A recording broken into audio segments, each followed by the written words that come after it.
Hey guys, welcome back to the channel. This is story about what if Naruto does his training without anyone else knowing. Part 1. Before I start, please do support for more amazing content and comments for part 2. Do consider to subscribe my channel and share my video to your friends and check out the description as well. Let's start the video. It was a peaceful night time in the village of Konoha. The villagers had done their deeds for the day and went home to rest. But it was not so for one person. Amidst the forest, an orange blur can be seen if one squint their eyes. The blur was wearing an orange jacket and orange trousers, as if he wanted to be seen as the center of attention. Blue goggles perched on his head and a pair of blue sandals covered his feet. He stopped at one of the clearings within the forest to catch his breath. Woo. Finally made it. Man, this thing is heavy. He said in relief that he found the place where he's supposed to meet him. Short stature, blonde hair, ocean blue colored eyes, 3 pairs of whiskers on each side of his cheek. This person is Naruto Uzumaki, the 12-year-old energetic troublemaker child from Konoha, who is hated by most of the villagers, much to his confusion and sadness. On his back, he carried a huge scroll, a scroll that contains many forbidden jutsu and mysterious things from the past. The scroll was created by the first Hokage, Hashirama Senju, to keep it from prying eyes, who seeks to empower themselves with the things inside it. How could he possess such a thing, you may wonder. Well, it so happens that the boy was determined to become a shinobi, but yet, he failed the test that would allow him to become a full-pledged genin, due to his inability to create a bunshin.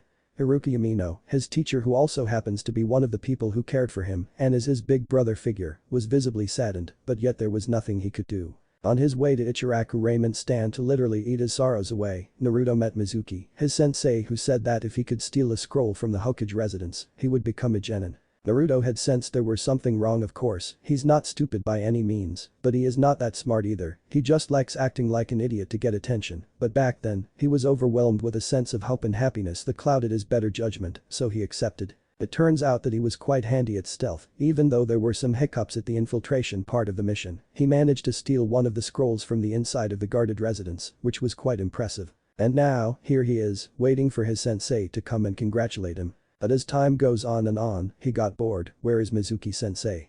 It's been 35 minutes since the time we were supposed to meet. He thought. Looking at the scroll, he was tempted to open it and learn something from it. Well, I guess I could still kill some time. He opened the scroll, and there were many things, from an array of forbidden jutsu, sets of pictures that depicts ancient martial arts from ancient times, and scriptures with a language that has been long forgotten. And there was one thing that attracts his attention. Page Bunshin no Jutsu and S-rank technique, allowing him to create a corporeal clone of himself that's stronger than normal Bunshin and capable of offensive capabilities due to its uncanny physical resemblance to the original. Without hesitation, Naruto immediately start learning how to conjure it. At the very least, he wants to learn something similar to Bunshin, the one jutsu that he's horrible at. The door leading to the library filled with the scrolls was left open. Hiruzen just couldn't believe this. Someone infiltrated his residence and took the scroll without him knowing. And not to mention that scroll also contains that thing. When he found the space for the scroll was vacant, he immediately goes to check the possible perpetrator using the crystal ball that he used to monitor the village, using his familiarity of the person's chakra pattern. He checked on one person in his mind, one person he considered impossible for him to do such a thing. And what he found surprised him. For he saw that Naruto, of all people, carrying the scroll towards the forest with an innocent yet determined smile on his face. Why did you do this? Naruto Hiruzen muttered disbelievingly. There must be a reason why he did this. Was it for attention? Or because of anger, due to the fact that he failed the test? He shook his head. No, it wasn't that. That is not a smile one would have out of anger, and this is a bit too far for him to just create some attention. Maybe I should wait for a while, let things unfold, Hiruzen said as he begins contemplating why Naruto would do such a thing. It was an hour later when Naruto finally managed to activate the cage Bunshin, but yet, Mizuki haven't arrived. Where is he? Naruto muttered, as he starts to have a bad feeling for the first time since the past few hours. What is this? Why didn't he arrive yet? Maybe it was a bad idea for me to trust him. He did look kinda fishy when he told me to do this. Unaware to him, his tenant sighed at his host's late moment of realization. But although Naruto couldn't hear him, he could felt it. It's as if someone, somewhere in the world sighed in disappointment at what he's doing. Naruto decided to take his mind off his worry by reading the scroll even more. Then, he found an interesting page. It was a containment seal, and there was a note on the side of it. To whoever it may concern, never open this seal and what's inside it, for if you do, severe consequences will befall you. Hashirama Senju. Intriguing. He thought as he read the note, even though the first Hokage himself clearly stated that he doesn't want this thing to be unleashed into the world, he couldn't help his desire to open it. What can he say? It's in his nature to be curious. And how do I open this thing? Naruto muttered out loud, maybe it would open if I channeled some of my chakra into it, he said as he placed his palm on the seal. Unbeknownst to him however, is that the seal was created by one Mito Uzumaki, Hashirama's wife, and it recognized the Uzumaki chakra pattern and responds accordingly. It glows for a while before a smoke poofed out of the seal, indicating that he had unlocked the seal. When the smoke cleared down, there was a crystal the size of his palm glowing with blue color that seemed so dissonant with the world around it. Whoa, what is this thing? Naruto asked, mesmerized by the glowing crystal and the power that emanates from it. As his hands grasping the crystal, Naruto began to feel weird, his head feels a soft stimulation, as if someone is stroking his hair a little too hard for his comfort. His eyes got somewhat blurry as he's getting a hard time seeing his surroundings, and he's starting to feel light, as if he's got a fever. And he never got sick in his entire life of eating nothing but ramen. What's happening to me?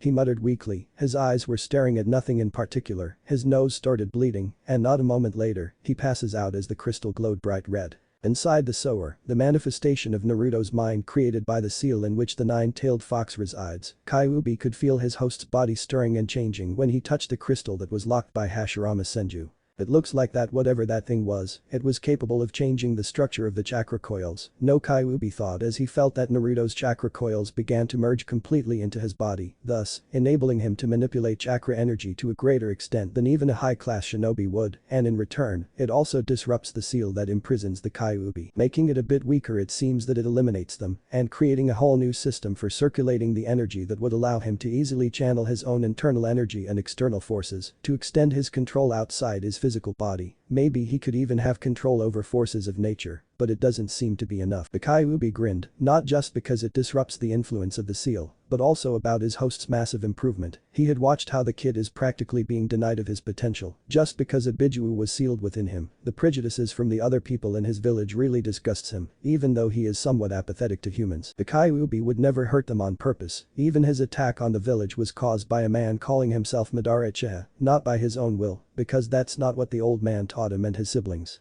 But now, it seems that there is a chance that he could get this kid what he should have gotten several years ago, love, respect and acknowledgement, and not to mention that he wants to pay the kid back for the things he went through because of his presence inside of him, not to mention her involvement in this, should make things more interesting. When Mizuki along with Iruka reported Naruto's disappearance a few hours ago, Hiruzen saw a glimpse of a sadistic and gleeful visage on Mizuki's face, and he immediately knows that he had something to do with it. And so when he sent many other shinobi along with Iruka and Mizuki to find Naruto, he knew that he only have to watch out for Mizuki, so he told a team of Anbu to keep an eye on him. But when he had returned to the crystal ball, he saw that Naruto was unconscious and bleeding profusely through his nose. Looking at the boy's hand, Hiruzen was extremely terrified when he saw the familiar blue crystal glows red. Iruka was never comfortable seeing somebody in pain, especially if it was a child. So when he saw the unconscious form of Naruto lying in the ground of the forest, bleeding from his nose, Iruka was terrified that something had happened to him. Oh my god.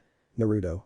Iruka screamed in worry as he ran towards Naruto's unconscious form lying in the ground, with his hand still grasping the crystal tightly. Looking at the crystal that glows menacingly, Iruka deduced that it must be the reason why Naruto is unconscious. He tried to take it away from Naruto's hand, but the moment he touched it, the crystal rejected him, as Iruka's hand suddenly felt as if it had been put on a blazing fire. Iruka pulled his hand and saw that his hand has indeed been burnt, but how? How can that crystal emit such heat? Iruka thought. Then, as if on cue, the white-haired Chunin came down from a tree with a sadistic expression plastered on his face. Well, it looks like I don't have to do much after all. The demon has killed himself because of his stupidity. Ha ha ha ha. Mizuki laughed maniacally. Mizuki, so it was you who ordered him to do this. Who else? I only have to tell him that he would be a genin if he gave me that scroll, and because of the failure of his test, he gladly accepted it. Ha. What a fool, doesn't he realize that no one wants him? Demons like him would be better off dead. He is not a demon. Even though the Kyuubi was sealed within him, that doesn't mean that he becomes like the beast inside him.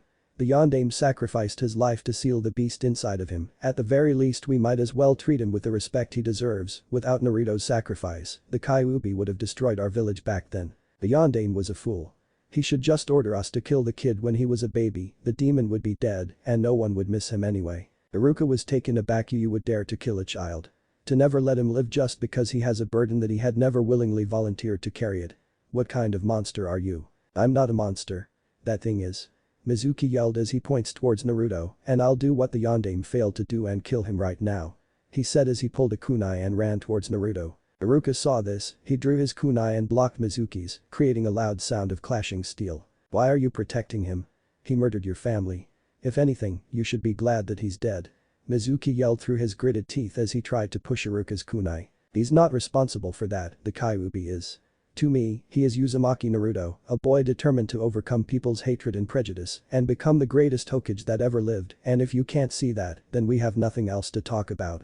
Iruka said with conviction. The crazy white-haired Chunin coughed when Iruka planted his fist on Mizuki's stomach. From the opening that he made, Iruka slashed his chest, creating a deep gash on his chest. You bastard, Mizuki mouthed out before he summoned a giant shuriken and preparing to hurl it to Iruka. I'll kill you. But then, a sword placed on his neck stopped him. For behind his back there was an Anbu wearing a cat mask and long purple hair flows from her head. She was Yugao Yuzuki, one of the Anbu that the Sandaime had ordered to watch Mizuki. When she saw that he was the one who ordered Naruto, she waited for him to tell his reasons, but when she saw how crazy he is to think that the Jinchuriki is responsible for everything that his tenant did, she was tempted to drop down and give him a piece of her mind, but managed held her ground. When she saw that he was going to kill Naruto because of his burden and a fellow shinobi of Konoha, just because he doesn't agree with his hatred, that was when she decided to intervene. Then, she snapped her fingers and multiple Anbu drop down and surround Mizuki, who becomes terrified when he realizes that he is severely outmatched and outnumbered. By the order of Sandaime Hokage, you are arrested for manipulation of a civilian to steal something of important value to the village and threatening to kill a fellow shinobi for no good reason. You have the right to remain silent and to plead yourself in front of the Hokage, not that it would do you any good.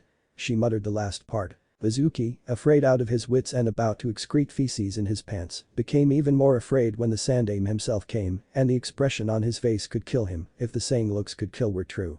Hokage-sama, what are you doing here?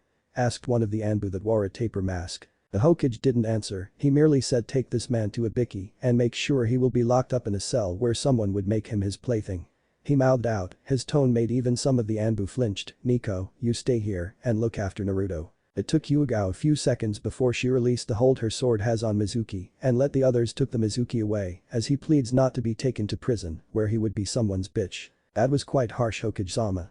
Yugao said after Mizuki was shunshined away by the rest of the Anbu. The man called Naruto a demon that alone guarantees his sentence because he broke the law that forbids us to speak about it in front of said person, unconscious or not. And not to mention he used him to steal the forbidden scroll for what I'm sure in a selfish act to empower himself and would have killed Naruto if Iruka wasn't here, and because he is not a genin yet, Naruto can be considered a civilian. It was the final nail on his coffin. Hiruzen said, although he deliberately ignored Iruka's mention of the Kyuubi in front of him as well, but Yugao already knows that the reason was that he was angry at Mizuki for wanting to kill Naruto, whom he considered as his own grandson. In fact, there were times when someone would plan to corner Naruto to beat him, but Hiruzen ordered them to prevent it before Naruto could be aware of it, and it led to some people went missing. Yugao smiled beneath her mask. Truth be told, she was one of the Anbu who regularly watched over Naruto over the years and watched almost every moment of his life, from the way he was treated horribly by most of the people and when some of the so-called low-life prostitutes in the red light district would take care of him when they saw him hungry because he had no money to pay for the overpriced food most of the merchants gave him.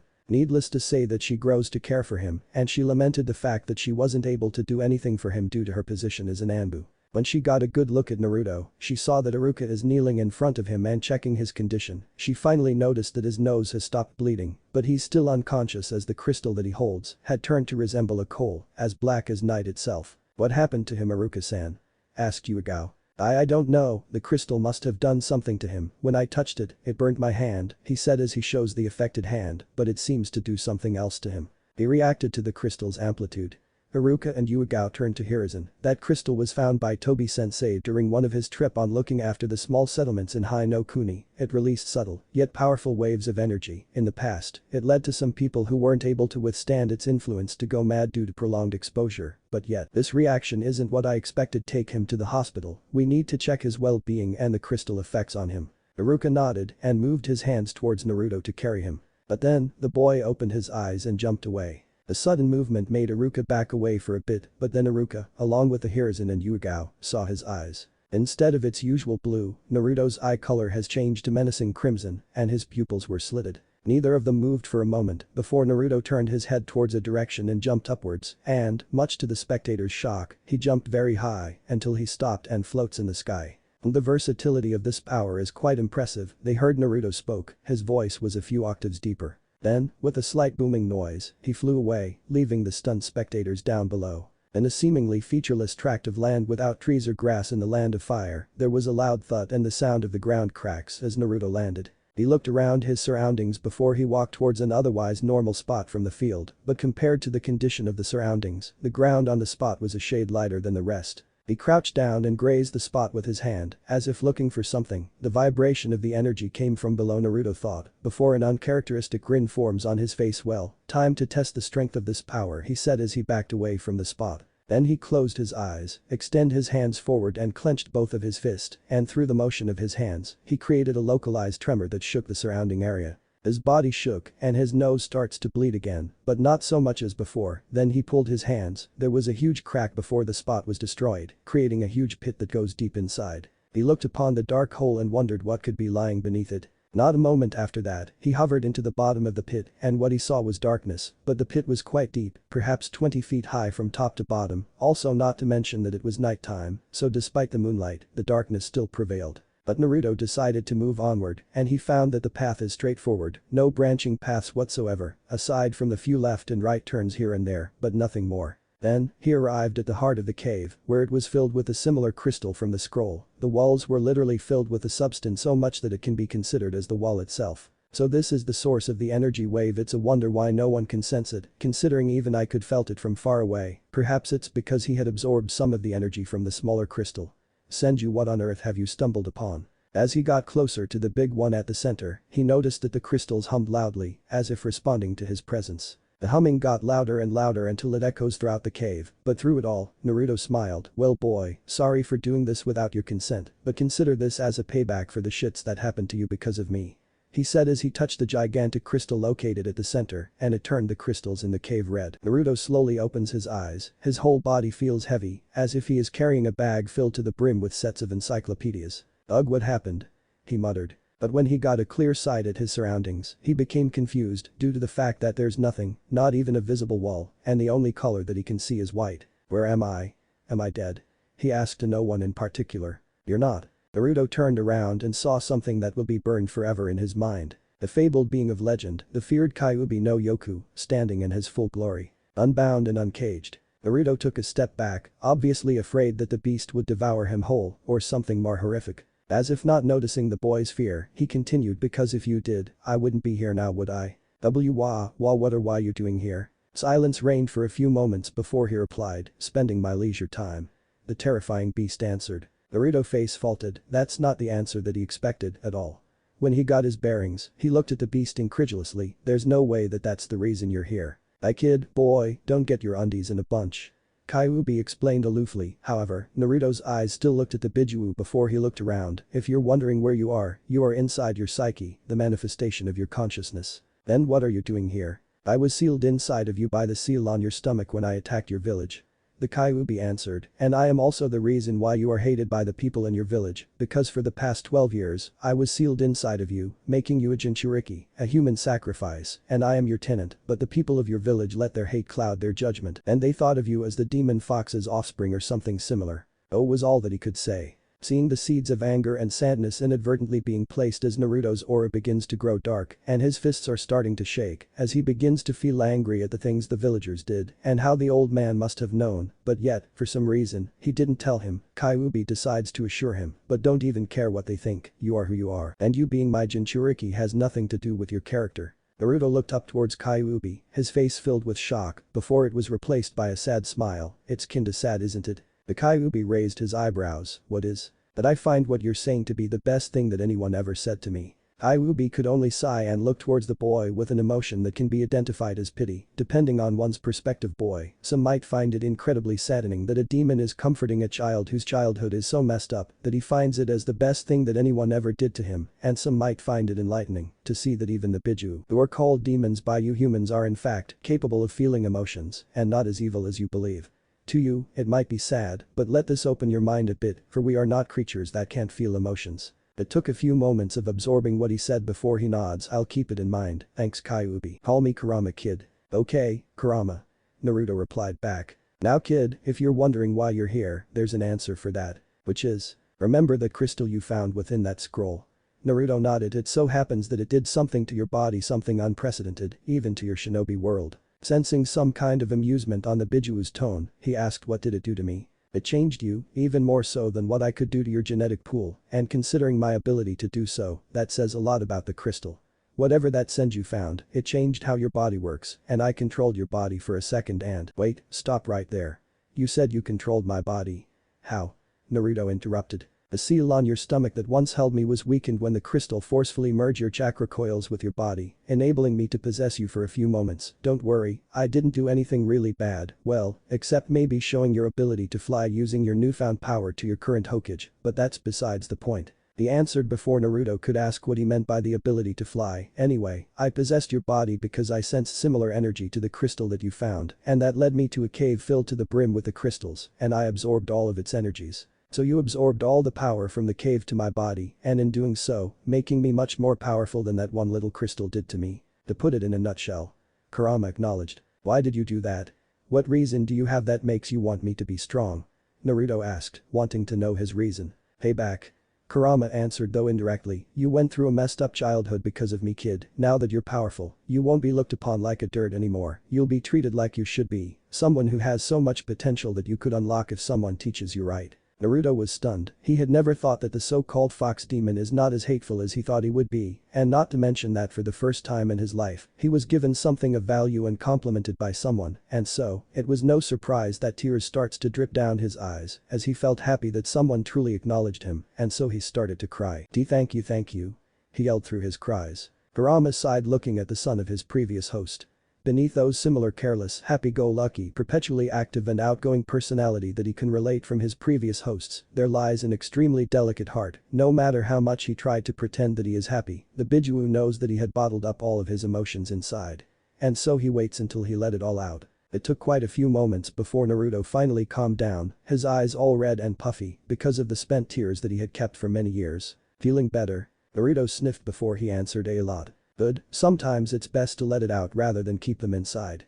Kurama replied neutrally, now, back to business, the power that the crystal gave you is the power to extend your range of manipulation. For example, with your brain, you can control which way you're going by using your legs to get you there, and with your brain, you could also use your hands to move something towards the direction you want it to go, right? Naruto nodded in confirmation. Imagine that this ability to move your body and/or move something using your physical body expanded outwards, meaning you can control things without physically touching them. And this also means that you can control things that you couldn't before, such as controlling a motion of a rock just by using your brain, and if you're skilled enough with it, you can also control the force of nature. Naruto's eyes went wide, and he couldn't help but feel a bit giddy. Such power would come in handy. No, it would be an extremely handy power to have. Amazing. What was that crystal? How can it grant powers like that? Sadly, even I don't know about that part, kid, and I believe the Senju who found this was also afraid at using this power. I think Mito mentioned this once when she told me how her day went, but I think I was too bored to listen to her that day. Damn it, I wish I had paid more attention, Kurama muttered out loud. Who's Mito? Naruto asked. Kurama looked at him with his curious eyes that eerily resembled his own mother's curious stare, bore upon him, deciding to earn his trust. He decided to tell the truth. Mito Uzumaki, my first host, and I believe that she was your great aunt. Seeing that she's not really Kushina's mother. Naruto was excited, he had a family. But then he remembered what Kurama said next. Wait, your first host. Long story, kid, long story. To make it simple, there were two hosts before you, one of them is Mito Uzumaki, and the second one was Kushina Uzumaki. If you want to know who they are, you have to wait for a while, okay? Kyuubi asked. Naruto was disappointed, but nevertheless agreed to wait. Because he realized that now is not the time to reveal secrets and such, they still have plenty of time. Returning back to the previous topic, it has been a few hours since your body absorbed those energies, and your mind woke up only a few minutes ago, as the energy made your body and consciousness to shut down, so that you don't have to feel the pain you would receive if you were conscious. Okay, where am I now? You know, physically. You are still in Hai no Kuni, but Konoha is quite far from here, more or less 100 miles apart, northwest from here to there, I think. Whoa, that far away, huh? Okay, so what do you reckon I should do first? In all honesty, train. This power of yours is massive, you need to learn how to control it before you can show it off to your Hokage and your peers. Naruto understood it, there's no way that he could immediately master anything, even though he can learn something quite fast whenever he want to, there's no way that he could immediately control this power without some practice. Okay, any suggestion as to where we would be training? When I flew here, I saw a settlement not far from here, half a mile to the west, go over there and ask for clothing and such, your body has changed quite a lot and your previous clothes are too small for you now. From there, we'll train for at least a few days before we go back to Konoha. Naruto nodded, okay, he said, his voice is filled with determination, but then, his expression changed to that of a confusion before he asked wait, you flew using my body? Am I capable of doing that? Naruto asked, his tone didn't even try to mask the excitement that he felt. You will be after a lot of practice, now go on, wake up already. Alright. Naruto answered, he closed his eyes, before he frowned, he opened his eyes and looked towards Kurama with a sheepish smile, so how can I get out of here? He asked with his hand sheepishly scratches the back of his neck. Right, forgot this is your first time here. Kurama muttered just imagine yourself waking up. He answered. That's simple. Kurama grinned, showing his sharp teeth in the process, sometimes things are just that simple kid. Naruto does so, he closed his eyes, and slowly, he could feel himself waking up, and then, Kurama watched as the apparition of Naruto vanished from his mind. Kurama chuckled, obviously finding the current situation to be rather amusing to think that the power that the Senju feared to be unleashed would come to this boy, fate sure is a funny thing. Naruto opened his eyes slowly as he regained control of his physical body. He was lying down on his chest, seeing this, he pushed himself up and had a hard time balancing himself on his feet for a few seconds due to his added height. When he could fully stand up, he saw that he was in a cave, and he saw the crystals that are similar in shape to the one he retrieved from the scroll is extremely abundant, but the difference was that the crystal is now as black as a coal, due to the latent energy that was inside of them was completely absorbed to his body. And because the crystals are no longer producing light, there was only one source of light, indicating a way out, and also that it's now daytime, or at the very least, morning. Naruto walked towards the dim light, and then he found himself facing a dead end. There is a hole, but it was so high up, he could climb, but he's not used to his body just yet. Great, how can I get out of this cave? Naruto said, not noticing that his hoarse voice is somewhat deeper, like he had just went through puberty. Why don't you use your power to lift you up? Kurama said. Well, how come I can hear you? He heard a sigh before Kurama replied back right, forgot to tell you this, the seal merged with you, meaning that our connection with each other is improved, even without visiting me in your conscience, you can hear my voice if I will it too. And this does mean that you are the seal now, and for me to break through is not by weakening the tattoo on your stomach, but by killing you, which is unlikely if you're powerful enough to stop anyone who would do such a thing. Kurama answered returning to your problem, try to use your power to lift yourself. How can I do that? Just think that you are lifting off the ground, that would be the first lesson, levitation. Try to lift yourself until you reach the surface. Okay, Naruto said as he prepared himself, he looked down and focused his mind to command his body to lift. Suddenly, the pebbles and dusts around him reacted, and before he even realized it, his feet doesn't even touch the ground anymore as he found himself floating. Ooh, I'm flying. I'm flying. I am flying. Hahaha. This is amazing. Naruto said breathlessly. Calm yourself kid, now, push yourself up until you manage to get out of the cave. Oh, okay Naruto responded back, still as breathless as before. Slowly but surely, Naruto pushed himself upwards using his power, not a moment later, he reached the surface and landed on the ground and he couldn't even hide the wide grin on his face. He jumped in celebration and yelled hell yeah. I can fly. This power's awesome. Now don't go around celebrating just yet, that was just levitation, true flight is when you're soaring across the sky, it's just the first step in your journey kid. Naruto pouted and grumbled mood killer. Then, he heard what seems to be chortle inside of his mind, I don't mean to burst your bubble kid, I'm merely stating a fact. Although it was pretty quick for him to levitate like that, I guess he has an innate grasp of this power more than I thought he has. Naruto merely grumbled, maybe I did overreact a bit, but I was flying damn it. Well, maybe just floating, but it still counts. No it isn't Kurama answered, catching Naruto off guard, for the record, I can hear what you're thinking as well, so until you can block me, expect me to butt into whatever you're saying or thinking. In response, he grumbled fine I'll shut up for now. Good, now, I'm sure that if you take a look at yourself you would notice that your current clothing makes you look like a clown. Naruto looked down, it's true, his orange jacket is extremely tight and no longer hiding his figure, his orange trousers are now a pair of shorts, and his sandals could barely cover his feet. Oh man I look hideous. He said as he removed the uncomfortably small sandals. How it seems that his body grows more than it did before, even his clothes aren't that small compared to when I possessed his body. Kurama thought before he said, don't fret, go to the nearest settlement there and ask for some clothes, if they see what you're wearing, I'm sure one of them would be more than happy to give you some clothes. Kurama said sarcastically. I'm sure they would laugh at me first, and then give me some clothes Naruto replied back, but since I don't want to go back to Konoha just yet, I'll give it a try, which way is it? Half a mile from here, to the west. Kurama instructed. Naruto mentally nodded and began to sprint towards his destination. As his host begins to move towards the small settlement, Kurama decided to move around the empty psyche. Due to the chakra coils fusing with his body, the seal was also dragged along, thus, interfering his captivity in the uncomfortable cage that Minato had created.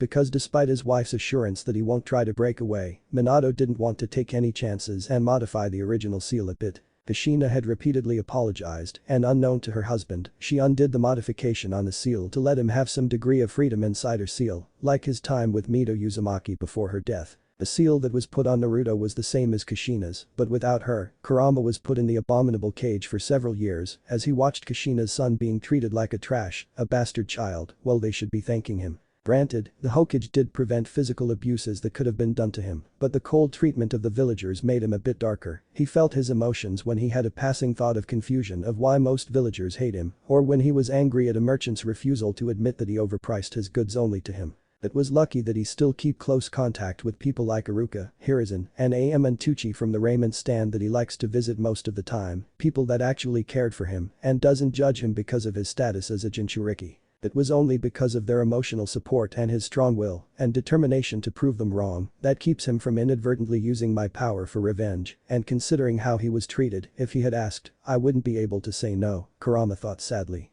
But now, things are different and maybe with this, he could help him overcome the foolishness of the villagers' treatment and to prove that they were wrong. Suddenly, he heard something from behind him, like a combination of a humming noise and crackles from an electrical source. He turned around to see what it was, and he saw a light. It was formless at first, but as time passed, it's starting to look more human-like before it finally burst, revealing someone, and he was surprised to see her once again. The woman slowly woke up and groaned, "Ugh, what the hell was that?" Kurama, even though seeing that she is as naked as the day she was born, wasn't fazed at the very least. In fact, he merely smiled, not a perverted one, but a genuine smile with a hint of amusement and interest. Well, he said as the woman finally noticed his presence, "How did you get in here, I wonder?" "Welcome to Shirahane." "White Feather, weird name for a settlement," Naruto muttered as he sees the settlement's plaque standing just outside of it. It was small, mostly, it contained several houses, an inn, an adequately large hall that seems to house the local leader, and a general shop, and the people around him are doing their own activities.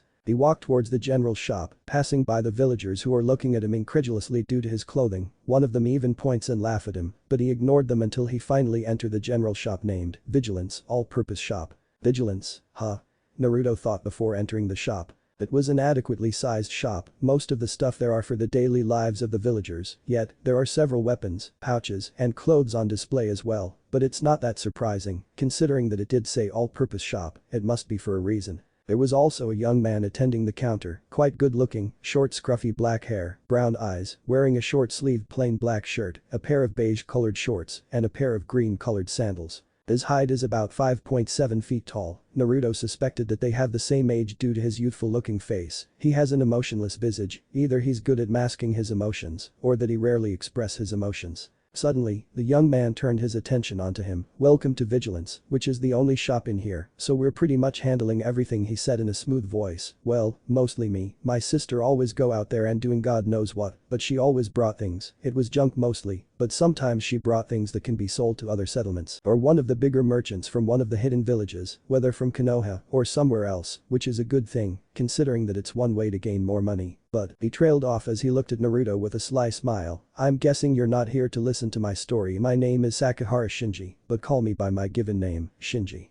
What can I do for you, newcomer?" Naruto feels a bit awkward after hearing his long ramble, but then he said, "I'm looking for some clothes." Shinji grinned playfully. "I can see that," he said in an amused tone, "but I guess the next thing you're going to say is that you don't have any money to buy one, am I correct?" Naruto laughed sheepishly. "Yeah, you got that right," he said as he scratches the back of his neck. Shinji sighed, but Naruto felt as if he's only pretending like he's disappointed. "Can't help it then," he said as opened the door behind the counter, revealing a set of stairs leading towards the second floor. "Go upstairs, open the first door on your left, and search the largest drawer. It contains some of my used clothes, pick something that fits." Naruto smiled and said thank you. As he walks towards the door. "But wait." Shinji said, "Tell me your name first, kid." The blonde young man smiled. Naruto Uzumaki." He answered, "But can I ask you something? Not that I'm complaining about you giving me clothes, but why do you trust me so easily? You even give me your used clothing for free." Shinji shrugged. "Call it a hunch. You look like someone who's not that good at lying, and they also say that I'm an excellent judge of character, so I'll give it a shot, see where this'll lead." "That's it?" That's it. He confirmed, but you need to pay me back for it, say stay for a while, and do some grunt work. Ah, Naruto said, there's the catch. Expected that, did you? Shinji responded with an amused smile, I think I like you, kid, now go already, any minute now, my eyes are going to bleed seeing you like that. Naruto smiled sheepishly and nodded as he climbs the stairs. Outside the store, a dark cloud seems to hang over the villagers' heads as a frightening figure walks down the road towards it. The figure was female, 6.0 feet tall, heart-shaped face, long, spiky blonde hair, brown eyes that held a perpetually cold glare, and her plump lips seems to accentuate her cold expression. She wears an unbuttoned black long coat that reached to her knees, a V-neck dark blue shirt that shows a bit of cleavage of her exquisitely large, a pair of black-colored pants that hugged her lower figure very nicely, and elegant-looking black sandals with higher heels. On her shoulders, she carried an extremely large sack containing various items, mostly it was armors and weapons usually worn by bandits, but there's also several jewelries, from rubies to diamonds, whether it was in a form of a necklace, a pair of earrings, or even a gold tooth from an unknown source. The woman marched down, her unflinching walk intimidated most, if not all the villagers that she passed by, and finally arrived in front of her goal. The shop named Vigilance. She knocked twice, and before anyone could answer it, she barged in with her kick that sent the door swinging wildly. Shinji doesn't act so surprised, in fact, he merely smiled knowingly and said welcome home Ni-chan. You're pretty early. She grinned, it was a pretty quick raid, 2 large camps, and no less than 35 bandits who prowled around looking for trade caravans or rich people that walks around the road without an escort or two. I already sold most of my loot to Tenzaku guy, and let's keep the rest on the storage room for now. Shinji smiled, consider it done. He said as he lifted the sack with a grunt towards the basement. The blonde-haired woman discards her long coat and then goes towards one of the shelves behind the counter, grabbed a jug of sake inside it, and began to drink it. The sound of the door leading to the stairway upstairs being opened caught her attention. This fits nicely. Thanks Shinji-san. She stopped drinking the sake and looked towards the one who spoke. He is a young man with short, spiky blonde hair, tanned skin, oceanic blue-colored eyes that shines innocently, and 3 pair of whiskers on each cheek marred his handsome face. Standing at 5.4 feet tall, the boy wears a short-sleeved black shirt with a symbol of white-colored 3 concentric circles on his chest, a dark blue jeans with white stripes on each sides that goes from the waistline to the bottom, and a pair of black shoes with white shoelaces. Those are Shinji's clothing. Who is this kid? She thought, who are you?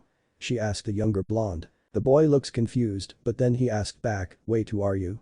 You're not Shinji-san. I asked the questions here, kid, this is my brother's store and you are a stranger, so I ask again, who are you? Hearing the part where she said that this is her brother's store, Naruto realized that the person in front of him is his sister, but before he could explain himself, the door to the basement was opened and along came Shinji. Seeing the situation in front of him, he said, I see you've met my sister, Naruto, meet Shizuka, she's my older sister.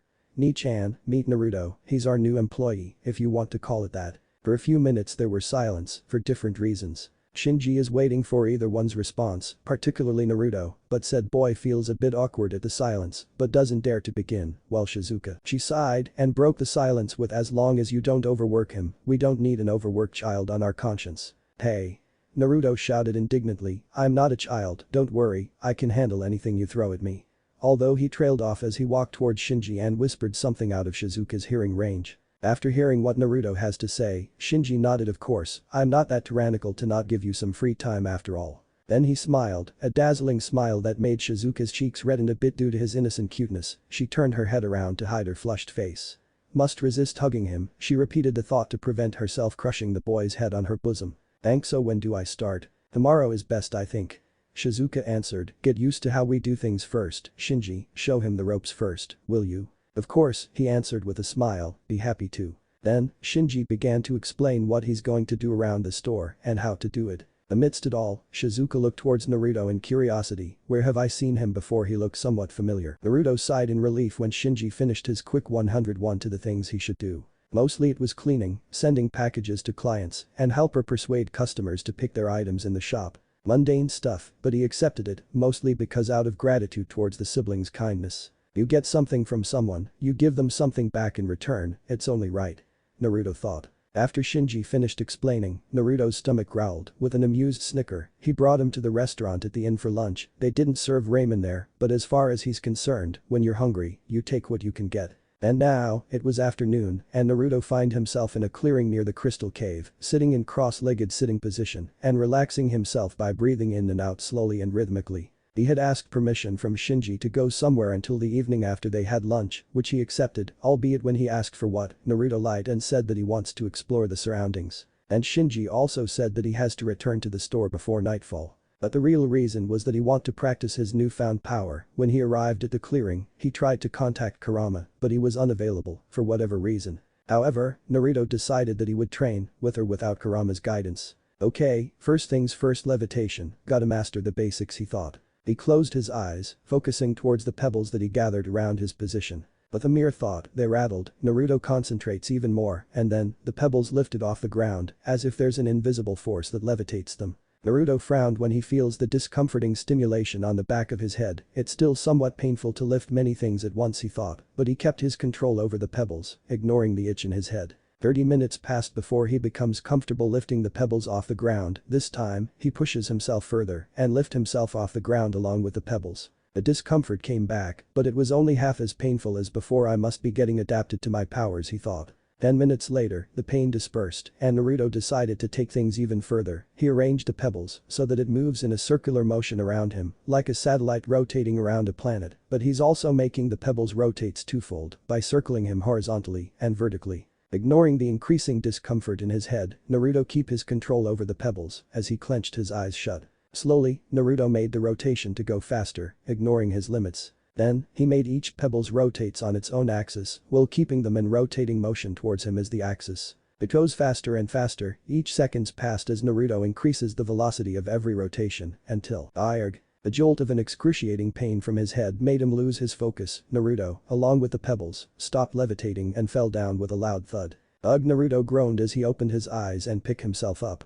But as he looked down, he saw a puddle of blood. Seeing something red dripping towards the puddle from his head, he reached to his nose and realized that throughout his whole practice, he was bleeding profusely, and seeing the size of the puddle, it's a wonder why he didn't pass out due to large amount of blood loss. Thankfully, the bleeding has stopped and my head feels fine now. He sat down, closed his eyes and wiped the remnant of the blood on his upper lip. Using too much of it and the pain multiplies until I can't go on. Maybe it's like a rubber, too much strain, it would rip apart, but keep pulling until the breaking point without ripping it. The limit of which it can stretch multiplies. If I keep on practicing, I will get stronger and stronger with each strain.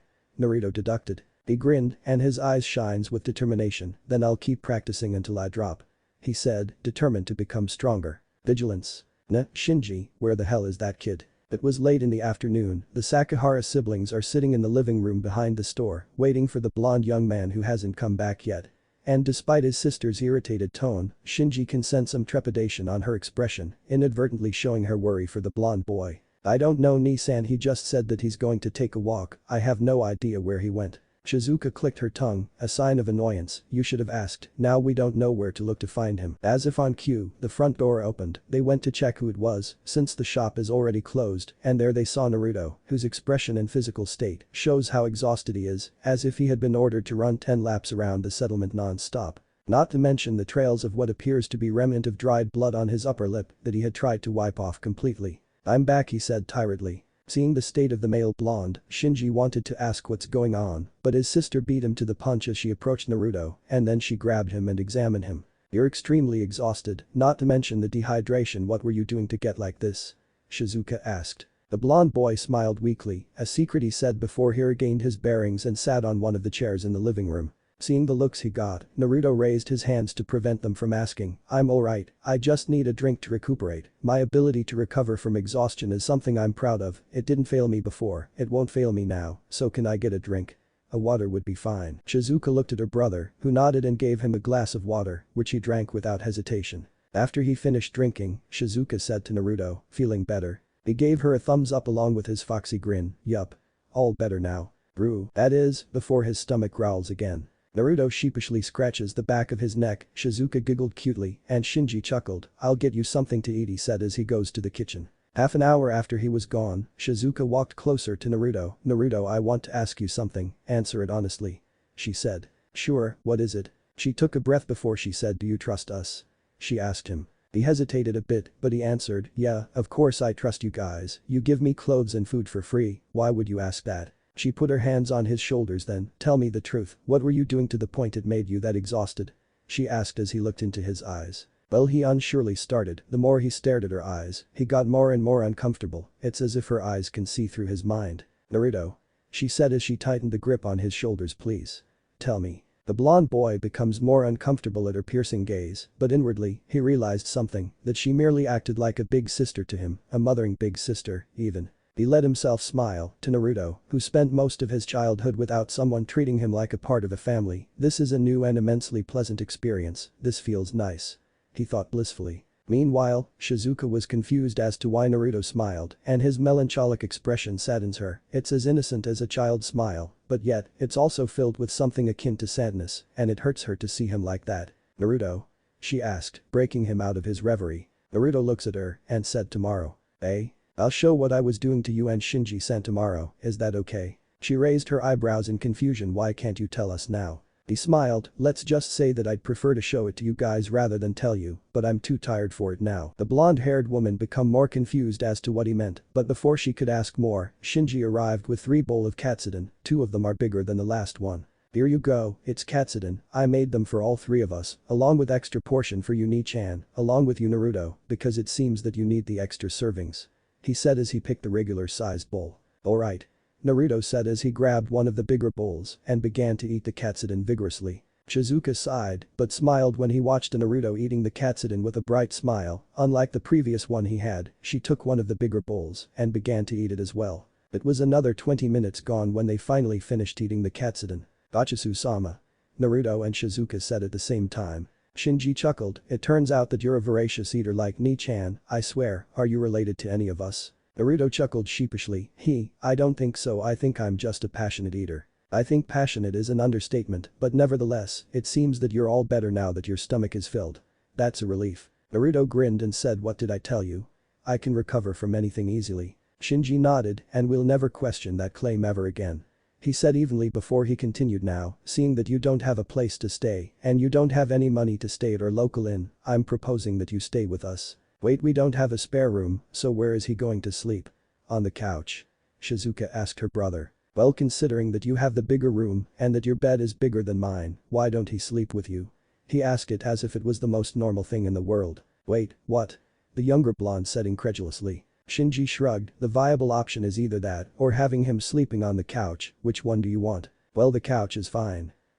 No. Shizuka interrupted, you're not sleeping on the couch, he's right, my bed is bigger, it would be fine if you sleep there. But where will you sleep? Naruto asked. On the same bed, of course. No. Naruto declined as he makes an X shape using his arms. She raised her eyebrows, obviously confused, why not? Because you're a girl. You're not afraid that I might do something to you? Will you do something to me while I'm asleep? He shook his head, no, of course not, I would never do that. But still, why are you okay with this? She shrugged, you trust us, I figure I might as well trust you at this. It got him there. It's kind of hard to refute her logic, but still, why isn't she worried about that? Oh, maybe she only thought of me as a little brother or something. Yeah, that's gotta be the reason, he rationalized. Naruto sighed, fine, I'll sleep with you, he grumbled with a little blush on his cheeks. Shizuka grabbed him and pulled him into a headlock. Oh, you're blushing. So cute, she said as she pinched his cheeks. Hey, let me go. Naruto said as he struggled against the older blonde's grip. Seeing this, Shinji merely chuckled, it's just like how she used to dote me all the time when we were little, he thought as he sighed. Well, even though I can just offer him my room and sleep in the sofa, this is much more interesting, he thought mischievously. Naruto stared at the double bed in front of him. What are you doing? Get on the bed already, drawled Shizuka. He looked behind him and saw the figure of the blonde woman, who are only wearing a peach-colored pair of short shorts and a black shirt that did nothing to hide her navel, nor her cleavage. And he wears black shorts along with an orange shirt from the drawer, but due to the rarity of underwear, he is thinly layered. And if she crawled over to him in bed when they're asleep, let's just say that when he wakes up, he's going to be in a deep trouble. He walks towards the left side of the bed and lied there while facing the wall, the direct opposite of facing the other side of the bed. Good night, he mumbled out. He heard her giggle before sighing, then he felt the bed shook a little bit as she climbed to the other side of the bed. Good night, Naruto. She said to him. And so, both of them drifted off to sleep. That is what Naruto wished would happen. For the past 30 minutes, the blonde boy tried his hardest to go to sleep, but he was unable to do so due to the thought of sharing the bed with the older and much more mature blonde woman besides him. Not to mention her fragrance that caused him discomfort due to him not used to being in such close proximity to a girl. Sleep. Damn it. Go to sleep already, Naruto. Just ignore her scent. Her sweet relaxing scent Koha. Why do I think about that? Now I can't stop thinking about it. Well, he summed it up pretty well on his inner monologue. But, as he clenched his eyes shut to ignore the fact that he's sleeping in the same bed with an adult woman, he felt a familiar pull on the back of his head, and before he know it, his physical body shuts down as he entered his psyche. And the emptiness of his psyche welcomes him once again. He looked around, and when he didn't see Kurama anywhere, he called him Kurama. Where are you? The echoes of something materialized diverted his attention. And there he was, the gigantic nine-tailed demon fox stand on all fours and looking at Naruto with a grin. "You rank kit?" he asked. Naruto looked at the huge fox without fear in his eyes, merely a slight annoyance. "You're the one who called me here, right?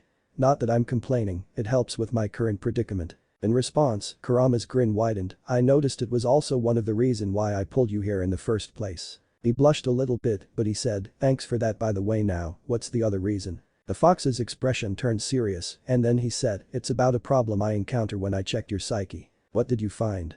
Naruto asked. He looked towards Naruto and asked him, "Did you feel any different? As if you're not acting like you used to." It took a minute before Naruto said, "No, at least I don't think so. Why would you ask that?" "Because if you didn't change before, it should happen in the next few days." Naruto was confused as to what Kurama mean. Actually, confused is a mild way to put it. What Naruto feels right now is a mixture of bewilderment, perplexity, and a twinge of discombobulation. "Wait, what the hell are you talking about?" Kurama sighed. Before he said it had something to do with what was put within the seal. Kurama started, "You know the fact that you were sealed by Yondaime Hokage, right?" Naruto nodded, "Yeah, I do know. I pieced together what you said about me being your Jinchuriki and about how it must be Yondaime who sealed you because he's the one who allegedly defeated you." Naruto answered. Kurama went silent for a fraction of a second before he asked, "How and when did you come to that conclusion?" Naruto placed his hand on his chin as he tried to remember when, before he answered, "I guess it was when I'm practicing my powers, come to think of it, I did feel strange back then, like a moment." Flashback, hours before Naruto came back to the store. Naruto was sitting beneath a tree as he catch his breath and wiping the blood on his upper lip. He managed to exert his limits beyond what he can do, proving that the more he used it, the more he get used to it and the stronger it will become. Right now, he can control a massive amount of pebbles, and with his power, he also uprooted a tree and managed to lift it for exactly 10 seconds, but that really pushed him over the edge as he's become immensely tired due to the amount of blood loss and the pain on the back of his head. As he closed his eyes to calm himself, he thought, "Yes, I did it. I managed to lift the tree off from the ground, but then," he said, "but not without a cost," though he tiredly muttered. He chuckled tiredly, and before he knew it, he began to drift asleep. And during which, he saw glimpses, like a broken record that shows segmented chapters randomly. There was a vision where he was sitting in the Shinobi Academy, but there was no one that he could recognize, and on the same place, there was a hot-headed Redeed who claimed that she was going to be the first Hokage who is a woman, and how the whole students laughed at her except for him. Then he saw glimpses of him plunging a kunai on someone's throat, him studying an intricate seal, him moving so quickly from one place to another, and him rescuing the grown-up Redeed from before, and held her on his arms as she looked at him affectionately. On the last vision, Naruto abruptly opened his eyes, his pupils dilated as he still remembered those vivid dreams, as if it was a memory that he couldn't forget. "What the hell was that?" he muttered out loud. "But I figured that it was only a dream, so I pay it no mind," he said before he turned to Kurama, "that doesn't mean anything, right?" There was another moment of silence before Kurama said, "Hate to burst your bubble, kid, but that does mean something."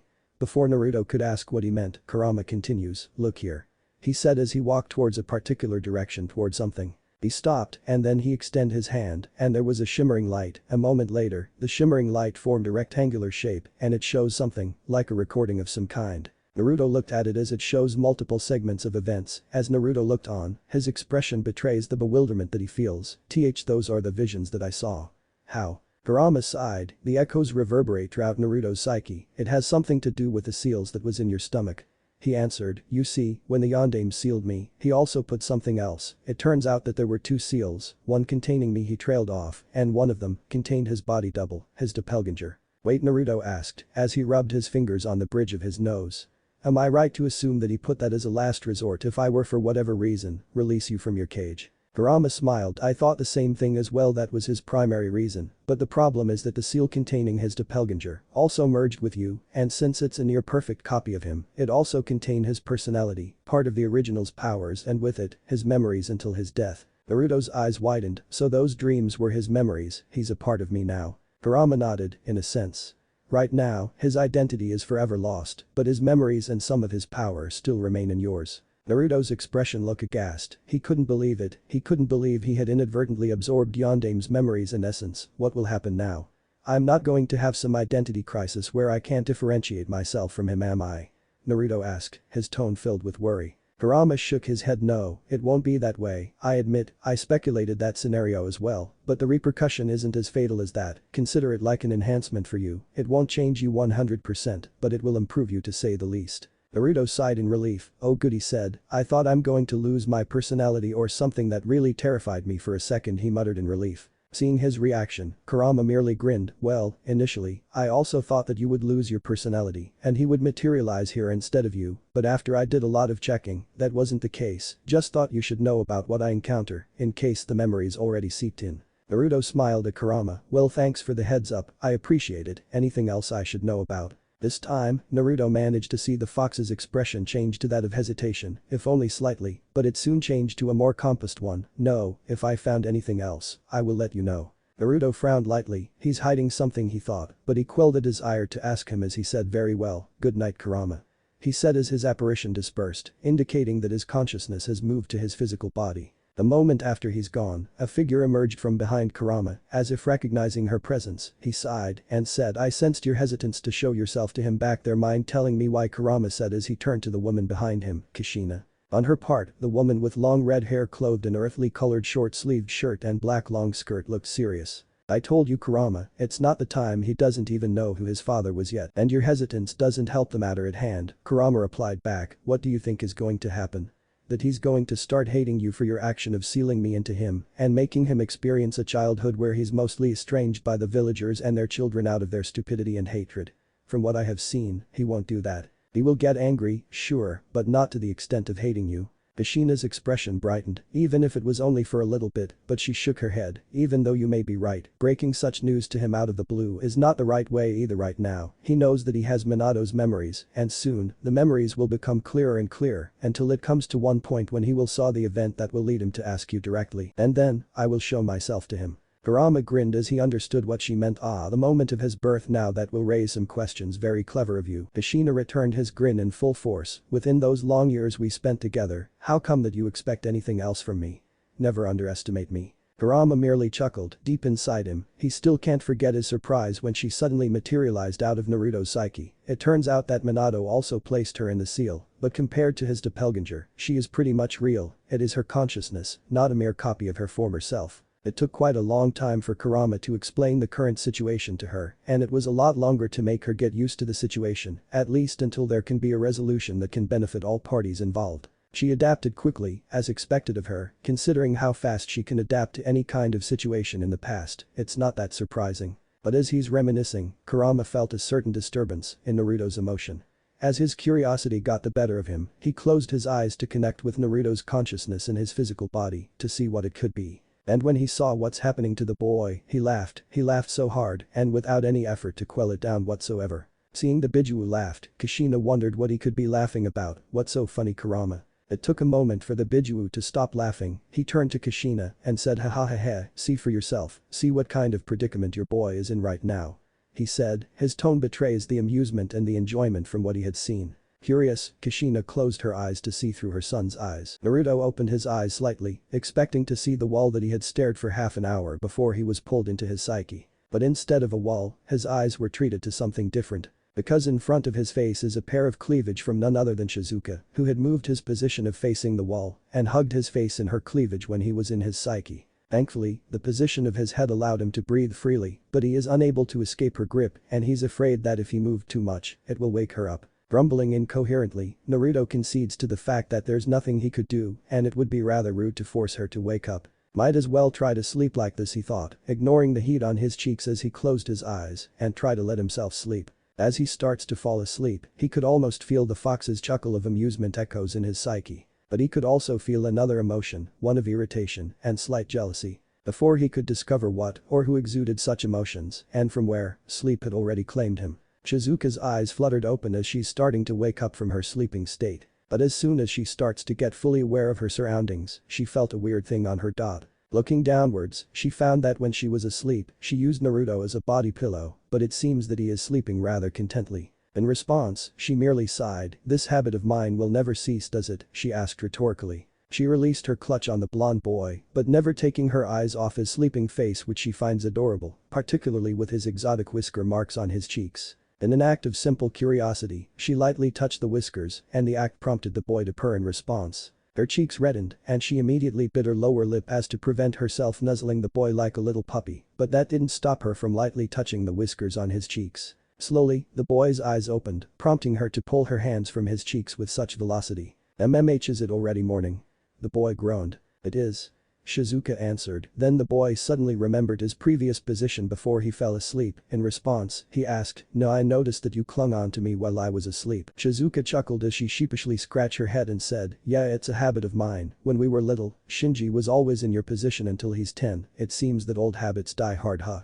she asked rhetorically. He laughed sheepishly as he blushed. "Right," he said awkwardly before he got off the bed and changed his clothes to what he wore yesterday. "I'll go downstairs see if Shinji need help preparing breakfast," he said before he gets out. Shizuka merely chuckled, "He's quite an interesting boy." "Ah, Naruto, you woke up quite early."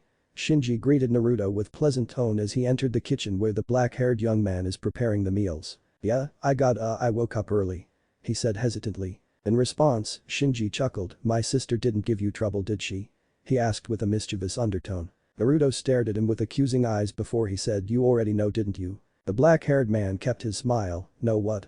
he innocently asked. "About your sister's habit of using the nearest person in the same bed as a snuggle pillow." Shinji chuckled again. "Right, I forgot about that," he said, as if he had no knowledge of what would happen to Naruto if he sleeps in the same bed with his sister. Naruto gritted his teeth in irritation, and the echoes of an amused chuckle from his tenant didn't help the matter at hand. You should have told me beforehand, damn it." "Why? It's not like you have trouble sleeping while in that position, right? How did you know?" Shinji merely smiled, and Naruto is beginning to feel irritated at the man's rather mischievous and amused smile, as it shows that he perceives his flusters as a form of an entertainment. Naruto started, but then he sighed and said, "Never mind, no use in getting angry at what had already happened anyway." Shinji raised his eyebrows.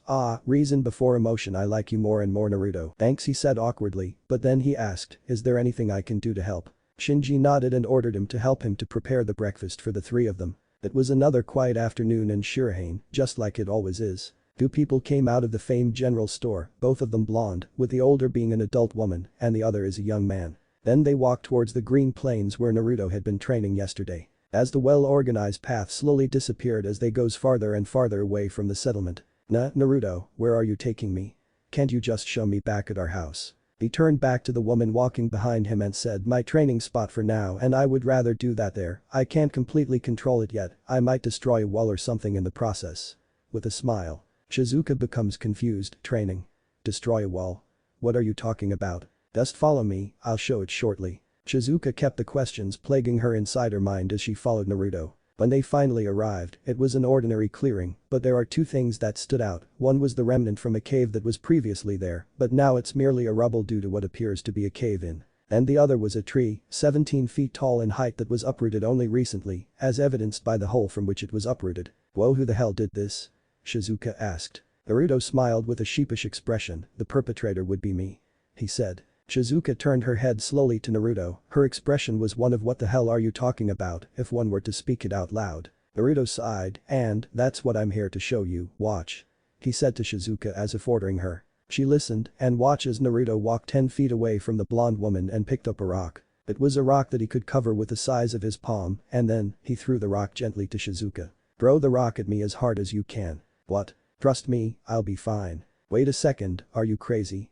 This rock could make your head splatter if it hits you there. I don't want to be blamed if you got badly wounded. Just trust me, this is something that I want to show you anyway." Shizuka hesitated, but seeing his fearless expression, it was clear that he did think this through. "Fine, but don't blame me if you got hurt, okay? If you do, you brought that on yourself." "Fine," Naruto answered. Shizuka took a throwing stance, knowing her own strength, she's going to hurt him badly if she hit one spot on his body, so she decided to be a little lenient, something that won't hurt him pretty bad, but would still make him regretting his weird order. With a slight whooshing sound, the rock flew towards Naruto. But yet, he didn't attempt to stop it, he merely stared at it with a powerful, intimidating gaze. And much to Shizuka's surprise, the rock slowed down until it halted in mid-air right in front of Naruto's face, and his eyes never left the rock. H, how did you do that? Shizuka asked with widened eyes. Naruto moved his hand and grabbed the rock, in return, releasing the control he has over it. It's my ability, apparently. I can control any kind of movements without using my physical body, but by creating or manipulating kinetic energy that can do it for me. By merely thinking about it, I am able to control anything outside the range of my physical body without actually moving it using my hands. But there's a lot to it than that. Throwing the rock back to the ground, this time Naruto focuses himself on the tree that he had uprooted. He cocked his fist back, as if intending to punch it. But he was extremely out of range to even touch it. But then, he extended his fist in a punching motion towards the tree, and with a loud whooshing sound from the wind, and the sound of something invisible that impacted itself upon the tree budged, moving farther away from Naruto, and in the process, it also made the tree lost some of its bark due to the sheer power of the kinetic energy that Naruto unleashed. Shizuka shielded her eyes during it all, as the attack expelled quite a lot amount of dusts everywhere. And when she opened her eyes, she saw Naruto's unflinching form, as if he wasn't that affected by the dusts around him. That is another thing that came along with my ability, focusing enough energy and offensive and/or aggressive movements from my body, I can create an explosion with a powerful magnitude.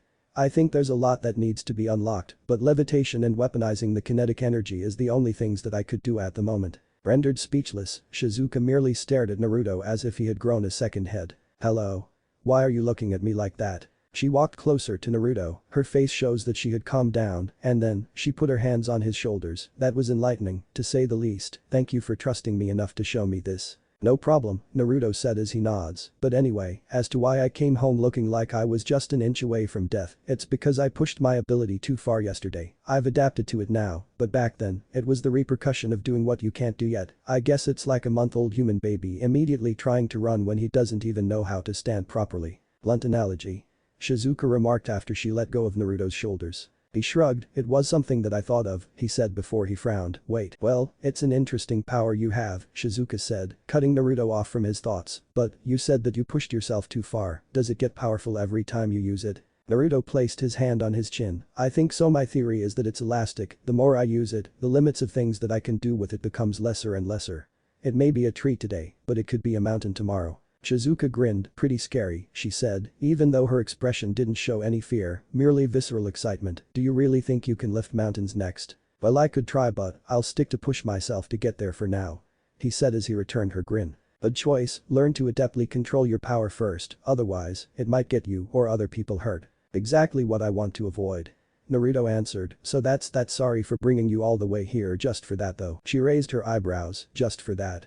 Naruto, that was 10 minutes of my life well spent. Seeing someone capable of such things is a new experience, to say the least. So don't underestimate this gift that you have, use it well. He replied, no need to tell me that. With his foxy smile, there's no way I'm letting this go to waste. Then I hope you'll put it to a good use. She responded, smiling as well. But I am interested in seeing you train, can you show me? Be happy to. Naruto accepted her request with a smile. A couple of hours later, that was pretty awesome, what you're capable of, it's really mind-boggling, Shizuka remarked. Naruto, in response, merely chuckled, tell me about it, even I still can't wrap my head around it just yet. It was quite late in the afternoon when Naruto decided to call the training off for the day. Shizuka had asked him to show her more of his abilities, and pushing him over the limit again. He trained himself in the destructive capability of his power. He figured out how to create massive kinetic blasts that could send people flying, and he trained it by using said ability to forcibly uproot multiple trees. 1.5 hours into the training, and it worked, except that it was only one tree, and only half of its roots were lifted by the sheer kinetic force, but it counts as something. Not to mention that he discovered something else when he was practicing his kinetic blast. A sharp projectile from the bark of the tree scratched his cheeks. It was quite painful, but yet he didn't bleed. Intrigued, he tested his hypothesis by cutting a thick branch from a tree and turning one end of the branch to become as sharp as he can make it, then he thrust it to his own hand. It all happened so fast in Shizuka's eyes, she wasn't able to stop him, but it turns out that she didn't have to. Because his hand was fine, and it was the wood that ended up being destroyed. It turns out that his whole body is covered with extremely thin yet strong kinetic barrier that protects his body like an invisible suit of armor. Truly, he never expected how versatile his power actually is. And right now, they are walking towards the familiar shop as they talk to each other about his so-called superpower practice, but as they got closer and closer to the shop, the blondes began to notice that there was a commotion on the center of town. Out of worry, they went there to check what's going on. And what they saw sickens them. A huge burly man, along with a group of bandits that seems to act as his bodyguards, is harassing the people around, and most of them is taking advantage of several women. Who the hell are these people? Naruto asked as he grits his teeth. Bandits. Shizuka answered, they're an annual guest to our village due to the fact that we don't have any big village protecting us. But it looks like they're new, as the usual who came here should have learned by now that this behavior is unacceptable, she said as she walked menacingly towards them. And seeing the dark look in her eyes, Naruto has a feeling that it will end badly for them. Come on beautiful, come with us, we'll make sure you'll have some fun, drawled the burly man as he began to sexually harass the woman. In a defiant act, the woman slapped his hand away, prompting the man to get angry, you bye. But, as he lifted his hand to slap the woman, his arm was grabbed, he turned around and saw a blonde woman grabbing his arm and squeezing it so hard that everyone can hear the sound of his bones began to crack under the pressure. You know, the woman started, when a girl slapped your hand away, that's a sign that means she's repulsed by you. And that means you should leave as fast as you can and as quiet as you can. But if it were me, I won't just slap your filthy hands away, I would pummel you to oblivion and then leave your carcass to be devoured by starving wolves. So in her place, she said as she lifted her free hand and clenched her hand to form a fist, I will do it for her. Wow was the only thing that Naruto can thought of as Shizuka punched the man's face to the point the sound of his skull cracking can be heard. Unsurprisingly, the other bandits became afraid, and when they are afraid, it made them attack her, like an animal instinct to stop cowering and attack directly when cornered, even though it may end up with them getting killed in the process. Naruto immediately moved towards her to provide some help. But it seems that she doesn't even need help, as when the first thug lifted his sword to attack her, she turned her body and slammed her foot towards the man's stomach. He reacted by expelling the contents of his stomach from his mouth. Then she used her elbow to destroy the set of teeth of her next attacker, avoiding the slash of a sword from the right. She twisted her body and gave a steel hard fist towards the thug's face. 3 down, 15 left to go. Erg. Grunted one of the bandits in pain as a knife was planted to his back. Mama, drawled Shinji as he pushed the bandit to the ground, I was going to intervene before you came along, not in a violent way though, but I have to admit, this seems more fun than what I have in mind. He said as he pulled the knife from the bandit's back, ignoring his scream of pain, and placed it in his left hand. Then, he pulled another knife from his pocket and then he twirled it with his finger before he grasped it with his right hand. You bastard. Hearing the yell of one of the bandits attacking beside him, Shinji acted accordingly to the thug's attacks. Horizontal slash, duck.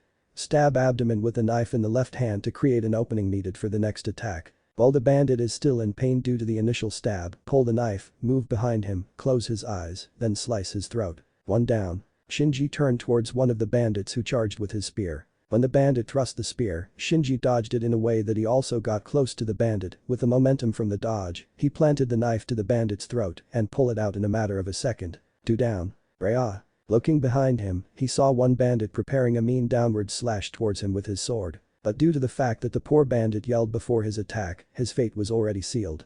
As Shinji used his knives to stab the side of his body and then slash his throat. 3 down. 12 left to go. Naruto's eyes widened at the siblings' show of skills. It's clear that they are used to fighting, or killing, at that.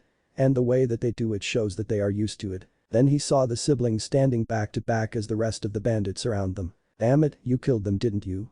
How many times do I have to tell you, you can wound them, but keep them alive? Shizuka angrily reminded Shinji. I see it as an act of mercy, because I figured that if I let them live with crippling wound, they would have been killed or be abandoned by their higher-ups for becoming useless to them anyway, so why don't I just do that instead of leaving them at the mercy of people more sadistic than we are? Shinji countered. Damn it, fine. As long as you understand the weight of responsibility for killing someone.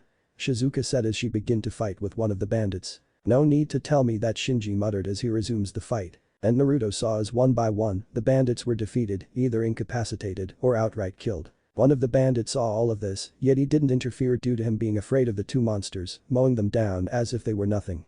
Then, in an act of cowardice or merely survival instinct gone haywire, he ran. But unfortunately, he ran towards the blonde boy who decided that he needs to intervene. Gee, get the hell out of my way.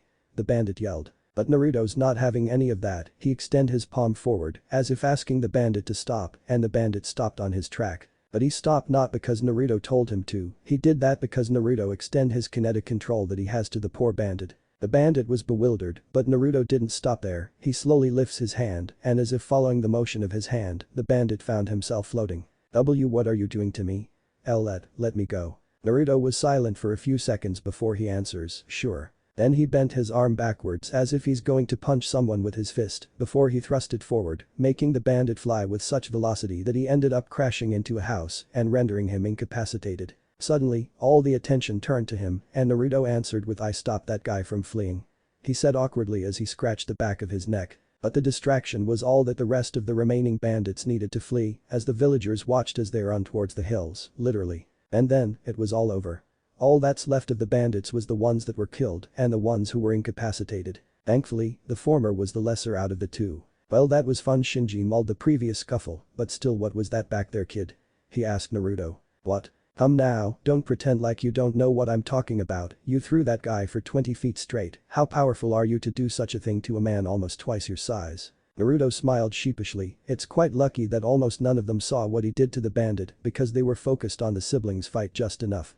He answered. "You're not telling me something, are you?" But before Naruto could answer it, they were interrupted by Shizuka. "Hey, take a look at this." Both of them walked closer and saw that Shizuka were inspecting one of the dead bandits, particularly the tattoo on the right side of his back. It was a tattoo, shaped like a side shot of a horse's head, its eyes were lit aflame, and its mane seems to flow wildly. "I think I recognized it from somewhere, and out of all of them, he's the only one outfitted with this. Shinji, do you remember what this tattoo means?" Shinji knelt down and looked towards the tattoo. A few seconds later, he chuckled mirthlessly. Ara, now isn't this as interesting?" "What is it?"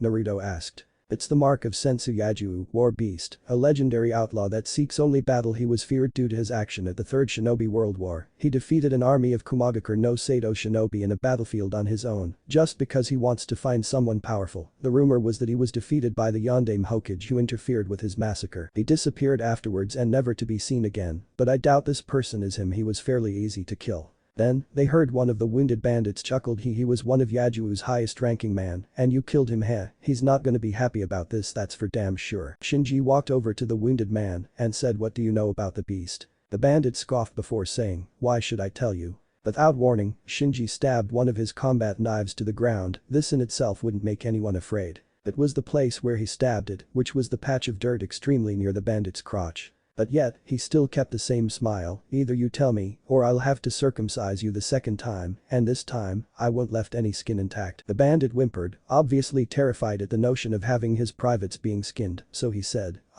He's our leader. We call him Yajuu-san as he always ordered us to, and the guy you just killed was one of his trusted men, and he cares about us, so this won't go unnoticed. He will seek those who harm his subordinates." He was silent until Shinji lifted the knife right above the bandit's crotch. "Is that all?" he asked menacingly. "That's all I know. Please. Please, let me go." Shinji let the knife hang above the bandit's crotch before he said fine. Then, he stood up. "I let you go." The bandit let out a sigh of relief as Shinji walks away from him. When he went past Naruto, the blonde young man couldn't help but say. "You're sadistic, you know that," he said with deadpan tone. In response, he merely shrugged. "I have my moments, but now, we know that what we did something bad. I heard, it seems that we attracted a monster if the war's beast reputation is true." Shizuka agreed. "I have heard about the beast among other bandits. He's like a being of legend to them, and if he's every bit as powerful as they say he is." Silence enveloped the three of them as they contemplate the danger that they have brought. "Then it's clear what needs to be done, right?"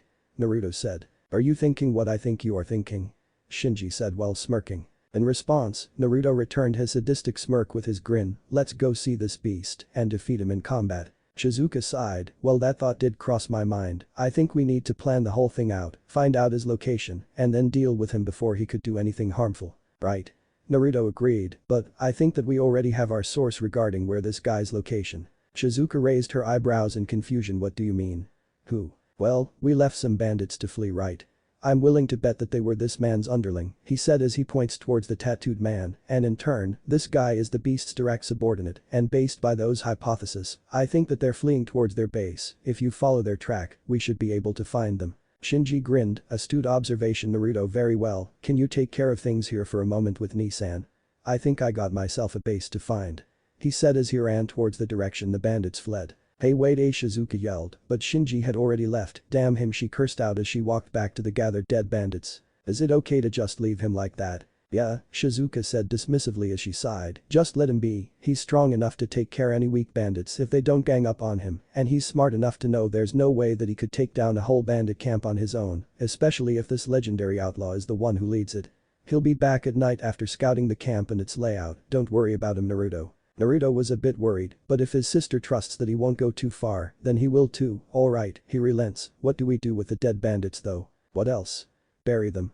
She said nonchalantly, and if you don't want to help, that's okay.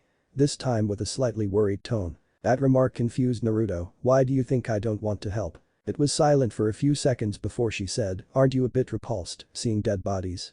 She asked with worry. Naruto looked towards the corpses of the bandits. True, it was a bit gruesome, the wounds that sealed their demise was still fresh, even though the blood is dried, and their faces was still locked in their last expression, which added the points for the general creepiness. But yet Naruto felt nothing, not even a tiny lurch in his stomach that would lead him to vomit. Why is that? But he chose to answer Shizuka first to be honest. No, it's not like I've seen a dead human before, but it seems redundant and pointless to feel repulsed by a corpse. However gruesome and smelly they might be. Shizuka blinked twice before she responded, that's an unusual way to look at it, but if that's how you feel, who am I to talk, huh? She said, a bit happy this time. Anyway, if you're more than willing to help, I would like your assistance in burying these guys. Naruto nodded sure. He responded with simplicity. The night has fallen as Naruto sat at the couch in the living room. Silence fills the room as he didn't utter a single word, not even a humming noise to signal he's bored or anything else, for he was deep in thought. Why didn't I feel repulsed by the sight of a dead person? A normal person my age would have expelled the contents of their stomach if they see something like that, he thought as he rubbed the side of his head, but then he remembered there was a memory from Yondame's doppelganger that shows him killing another person in cold blood. But he could also feel a distinct emotion from that memory or a lack of one. Deciding to find answer, he called one person who can give them. Kurama, can you hear me? Naruto called Kurama through their mental link. His reply was a bit late, but he got it after a few minutes. Yes. I think there's something that we need to talk about. I'm going inside, okay? Naruto said as he closed his eyes. Ignoring Kurama's rather late and awkwardly short reply. What's the matter?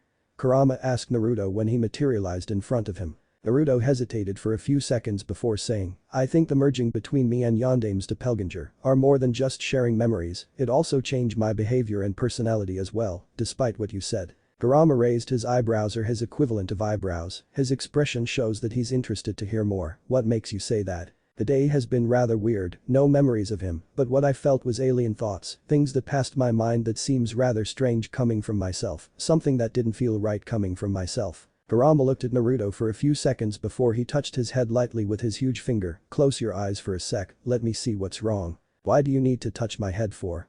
We're already in my psyche, right? True, but this the easiest and quickest way to see what's wrong, just close them already. Kurama said with irritated tone. Naruto does so, and it was a few minutes before Kurama told him to open them and said, it seems that you're right, I can feel the man's essence within you, it is integrated nicely to your psyche, so the subtle changes are to be expected, but you're quite observant to notice. Kurama said before he stiffened, although now that I think about it, he was also astutely observant in his days, maybe the changes is far more rapid than we thought, he muttered out loud. So wait, are you suggesting that the doppelganger's integration caused observant trait from the Yondaime seeps into my personality and enables me to see something wrong with my own personality that is caused by the integration of the same doppelganger with the same trait from the seal that caused the changes in the first place? In essence, yes, his integrated traits allows you to see that there is something wrong with you that is caused by itself. He confirmed, and you being able to deduce that might be because of it as well. Naruto groaned, this is all so confusing, I mean, it's great and all that I'm improving a lot because of him, but I get these weird feelings because of him as well. I'm still Naruto, yet these things makes me feel as if I'm someone else. Someone different. Naruto crouched as he covered his face with his palms and begins to regulate his breathing. Okay, it's going to be okay, I'm still myself, just confused, that's all he assures himself. The integration of his personality is bound to have some side effects after all, one of them is the initial identity confusion. It's bound to happen. In time it'll pass, and I'll still be Naruto, just not the Naruto I once was. He rationalized it with confidence and resolve. Naruto stood up as his face shows that he had calmed down from his initial panic state. You alright now, kid? A bit, yeah. Naruto answered, it's just that, I realize that these changes will happen, nothing I can do to prevent it, the best I can do is make the best of it as I possibly can. Kurama smiled, you're a bit like him, you know that. He could always reason things like this in a matter of seconds, and I can see that the integration merely adds to it. It's always inside you. All the things that he was, it's always inside of you. Maybe the recent turn of events merely push it to the surface, though it happened so quickly you didn't have time to cope with it just yet. Naruto smiled as well, yeah, maybe I just need a little more time, not everyone can cope with any changes as fast as this. But thanks for talking to me, Kurama, really appreciate it. It's never a problem. Kurama answered, prompting Naruto to smile, and it was the widest smile that he had ever seen ever since both of them officially met. I'll be going now, but it would be nice to talk to you again sometime. Hey, I'm always a thought away. He joked a bit, making Naruto chuckle a bit, but before he left, Kurama gave a little tidbit. By the way kid, remember the other thing that you got from that scroll, the Kage Bunshin no Jutsu? Yeah I do, why? Next time you want to train your powers, let me tutor you about integrating Kage Bunshin into it, it will help, trust me. Naruto nodded after a few seconds and said, alright, thanks. He said before he disappeared from his psyche. You sure has a lot of ideas to make him stronger Kushina. Kurama remarked as Kushina appeared beside him. Kushina merely smiled, is that really surprising? He's my son after all, a mother had to look after their child, particularly teaching them how to become a man who can look for himself and everyone he held dear. And having your husband's essence would help accelerate his maturity as well, Kurama remarked, although I can't help but think that this is some kind of messed up, he's your son, and yet he will, or already has, your husband's memories and along with it, some, if not all of his traits. When did the boy Naruto cease to be, and the new Naruto that was made from Minato's memories and personality begins? The last question made both of them silent. Opening his eyes, Naruto didn't expect to see a pair of brown-colored eyes draped with locks of long blonde hair, looking directly and closely at him.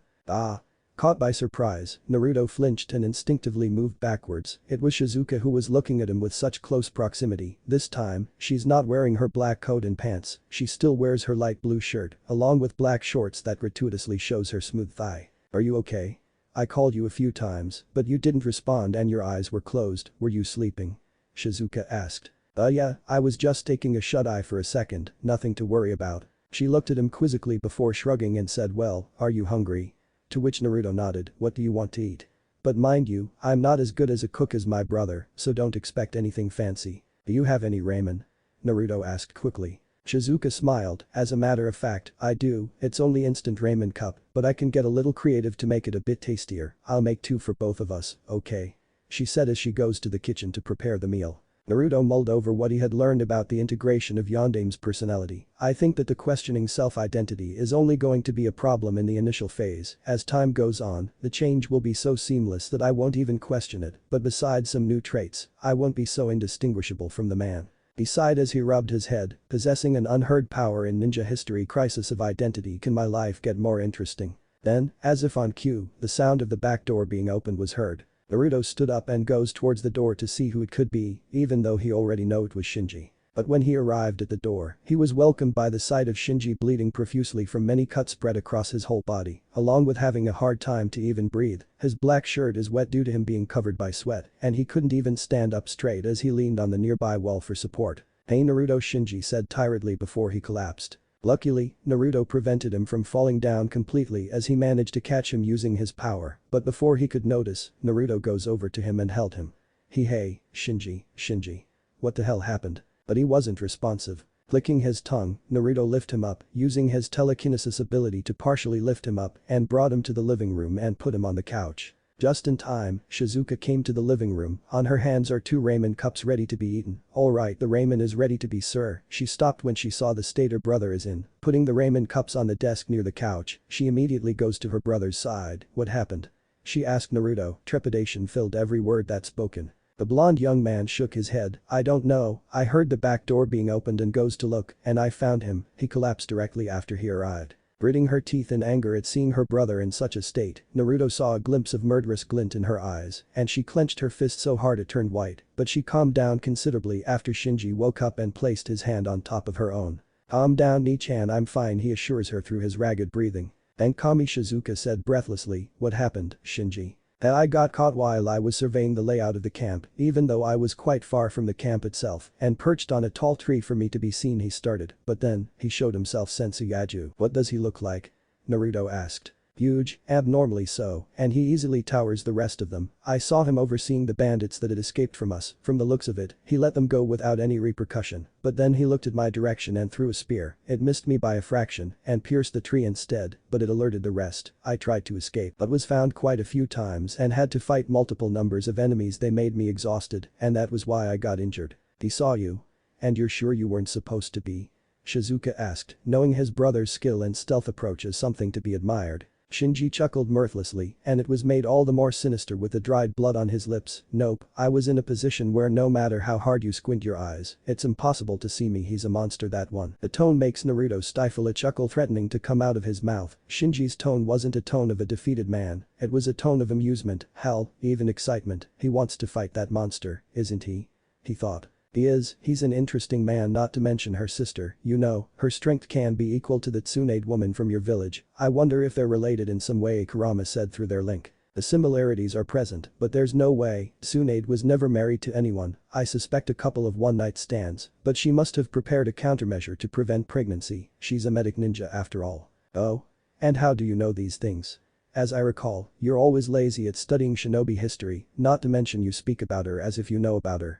Naruto's eyes widened a fraction before he calmed down. Even though I was lazy, that doesn't mean that I didn't pay attention to some of the stuff they say, particularly about famous shinobi from our own village. As for the familiar tone of speech that I used to comment on her though, I don't know where that came from. I'm guessing it's an impulse of some sort, from the doppelganger's essence. I mean, true still, it looks like there's always a part of you that dominates Yondame's own. Otherwise, I wouldn't be me, right? Naruto replied back. Naruto felt a trickle of amusement and relief from the fox, prompting him to ask, what's going on? But he got no answer out of him. As he looks toward the older of the Sakahara siblings treating her younger brother, Naruto asked if she could any help, to which she asked Naruto to get the first aid kit from the basement, which he did. But all the while, his mind stayed at the thought of the war beast. It must be due to the memory imprint of the Yondaime. It was rumored that he was the one who defeated him when both of them met, and if it were true, it's unlikely that the blonde Hokage would forget his enemies, even if the memories were from his body double. It was made apparent that this beast is quite powerful in a physical sense, capable of seeing to a great distance and the strength of a monster to be capable of doing what Shinji had witnessed. And he could feel a weird premonition regarding him and the war beast in the near future. Even though he's not someone who believes in such things as bad feelings or deadly premonitions, he thought that, if it can and will happen, and he has the power to stop whatever he's going to do, then I'll do whatever's necessary to stop him. Alright, what am I supposed to do here? Naruto asked Kurama. It was very, very early in the morning when Naruto decided to abandon sleep and instead, opting to go to train. He is currently standing in the middle of the large clearing that he already identified as his training ground to see what's the new training method Kurama has that involves the jutsu that he got from the scroll. Create a clone first. Naruto made a hand seal with his index fingers and middle fingers on his both hands being crossed, and with a poof of smoke, his clone manifested. Yo. The clone said as he lifts his hand. Yeah, hey. Naruto said nonchalantly, alright, done that, what now? He mentally said. Now order your clone to go somewhere far away where you can't see him, and once he's there, order him to do something unpredictable. Naruto was confused about his instruction, but he complied nonetheless. Go somewhere out of sight and then do something weird or whatever, just don't tell me what you're going to do and then dispel yourself. The clone's expression shows that he is confused as well, but nevertheless, he did as he was told. A couple of minutes passed, and as Naruto waited for his next instruction, he got hit by a wave of memory. About his clone destroying a huge termite's nest using his fists. I see. Naruto thought, everything that my clone did right before the point he's dismissed will be shared with me when he's dispelled. He correctly deduced. Correct. Kurama confirmed, now picture that, but replace the memories of him destroying the termite's nest with the memories of him training his abilities. Naruto's expression remained unchanged for a few seconds before he slowly formed a grin. Months of required training compressed into mere hours or days, very handy. He internally said, and not to mention if there are multiple of psychokinesis users of my level, who knows what we would accomplish. The former is true, however the latter isn't quite right. Naruto raised his eyebrows, how so? Even though the clones are somewhat perfect copies of you, that doesn't mean that all of them is as powerful as you, in a sense of being on the same level as you are in terms of power. Remember, even though they are more real than a normal Bunshin, they are still a Bunshin. You can only use them for physical support and training, Kurama said, though that being said, if you really want to tire yourself out, you can use 2 or more backups to provide more power support in combat situation. Naruto scoffed, I got that, thanks, but this is me we're talking about. I don't even mind training to the brink of death as long as it means I can get stronger.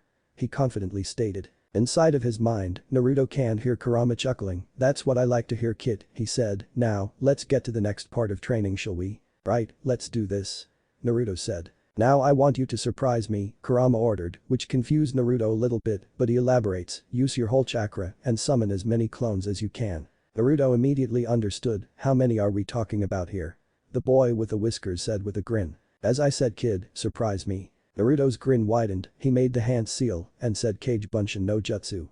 he said with a determined tone. Boom. Instead of a little poofing sound it usually made when summoning a clone, it was akin to a small explosion this time, and the moment the huge smoke dissipated, there were hundreds of clones of Naruto. And Naruto didn't even look tired, but his breathing does get a little heavier. Well, how's that?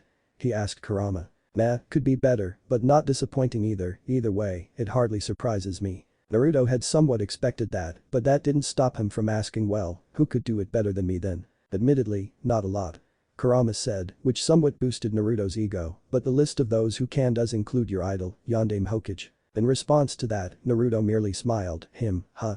He thought as he chuckled, I should have known. Right, there's always someone stronger kid, remember that. HMPH, I'll keep that in mind. Naruto said, so what do you need me to do with these 120 clones? Naruto was met with silence for a few seconds before he got a reply, to which Naruto's expression turned to confusion for a few moments, but then, he opened his eyes and decided to relay the order onto his clones. Alright, hear me out. He called to the clones. All 120 of you, make a set of lines, the formation is 50-30-25-15. Within a minute, the line has assembled, 50 of you will be with me to train in normal levitation to quickly master the basics, the next 30 of you train in offensive capabilities, like the kinetic shockwave, but be creative, if you can thought of something else, try to see if it works. Naruto ordered, to which they nodded. The next 40 is separated to groups of 25 and 15, the 25 will work on something called hydrokinetic, find a large source of water nearby, and try to move the water with your mind, instead of corporeal objects like rocks and such. Ignoring the confused looks, Naruto continued, the next 15 is the same, but use your power to make the wind move instead. But how are we supposed to do that if you haven't done it yet? One of the clones from the aerokinetic group of 15 clones asked. Look, Kurama told me that the basic principle is the same, focus your mind on something that you want to move, if it's water, focus on the water, if it's wind, try to focus on the surrounding air, or try to push it forward like you would push a boulder, it's the same. It will be harder, but the principle is the same. Okay. Naruto said. All the other Narutos looked skeptical, but they nodded, at the very least they will do what their master said. Okay, we'll train until the sun rises, which is approximately 5 hours from now, the team of water and wind control, find someplace else to train, but don't get too far away. The aforementioned team nodded and leaped to find a good spot to do what they're told. The offensive team, find someplace else to train as well, an open field is preferable. With that order, they too, went to find someplace else to train. The rest of you, with me, let's focus and train to levitate ourselves, and from there we'll learn how to fly. Naruto ordered with a grin. And that grin was mirrored by his clones as they yelled hell yeah. Naruto looked upon the 50 clones of himself closing their eyes and starts to levitate, smiling as he does so, and thought, this is going to be so damn exhausting, but the result will be worth it. 6 hours later, Shinji woke up as per his usual schedule of the day, despite his physical injuries, due to his habit on managing the menial works in the house. Wincing when he accidentally strained his wounds, he realized that he should be resting, but then again, he could still move if he's just careful, so he decided to press on. On the way to the kitchen, he heard a muttered cursing and the smell of something rather unpleasant. And when he arrived, he saw his sister trying to make some breakfast in his place. But he knows how bad she is at cooking, so the smell must have been something that she failed to make. Sighing to himself, he greeted her, Ni-chan. It caught her by surprise, as it made her jump, she turned around and said, Shinji, what are you doing up so early? Force of habit. He simply answered, what are you doing in the kitchen? What else? I'm cooking. Shinji sniffed and looked towards the cooking apparatus she's using, cooking what exactly? Half rice half soup Shinji. He said about the obviously failed attempt to make a porridge. In response to the sarcastic comment, Shinji got a bump in the head courtesy of his sister, shut up, just be glad that I'm cooking for you. Sighing again, he merely said, alright. I'll eat your cooking. After 15 minutes of eating Shizuka's horrendous cooking without any complaints whatsoever despite him taking it all down to his stomach, Shinji helped his sister to clean the plates. By the way, where is Naruto? He's not going to do himself good sleeping all day long. Oh, he already woke up. Oh? Where is he then? Shizuka asked. Outside. He nonchalantly replied. Shizuka turned to Shinji, surprised by what he said. What? When did he leave? I think it was early in the morning. I woke up because of the sound of footsteps he made when he went to the door. I'm surprised you didn't know that. Shizuka gritted her teeth, she's annoyed at how he seems to do things without any kind of supervisor, at the very least he could just tell them where he's going. But before she could do anything about it, the door towards the living room was opened. And along came Naruto, who is breathing rather raggedly, not unlike the way he arrived at their house after his first session of training. Hello morning he muttered out as he slumped into one of the chairs. Shizuka sighed, seeing him severely pushing himself to his limit makes her unable to get angry, but worried. Where have you been? Training exhausted. A drink, some food would be swell, Naruto said. Shinji merely chuckled. Alright, I'll go make something worthwhile to eat. He said before leaving to the kitchen, at least he doesn't have to eat Shizuka's cooking. Shizuka goes to bring a glass for Naruto to drink water from, and after pouring the water, he gave it to Naruto, who drank it all like he hadn't drank in months. After he finished gulping the last drop, he sighed out of contentment. Gah. That's the stuff. Shizuka smiled faintly. You're just like an old man who had drank a cup of sake. Naruto smiled, combined with his tired visage, it made him look cool, if just a tad. I'll take that as a praise, he replied. In case you're going to ask, I couldn't sleep, so I decided to train. I planned to go back precisely at 5 o'clock, but it took me longer to withstand the strain. How much did you push yourself? Naruto's smile merely turned melancholic, to the point where a normal man could die. Shizuka's eyes widened, her lips quivered, and she clenched her fist. She knows from his tone that he meant everything he just said, yet she could hold herself from punching the boy. But he seems to notice how she's holding herself back, so he said, if you want to, do it. He said with a serious tone, I deserve it anyway, and it would make you feel better about it. She was silent, but then she said, no, I won't hit you, it won't make me feel better anyway, if anything it would make it worse.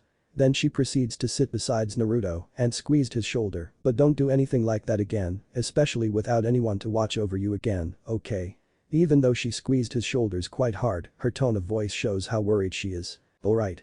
Naruto reluctantly said, even though he was supervised by Kurama, he's not going to say that to her, not yet perhaps. To put it bluntly, the idea of saying that a fox-shaped being made of chakra watches over him at any given time is not something that he likes to say. Then, Shinji came with a bowl of rice porridge with many varieties of toppings, such as sliced chicken meat and mushrooms.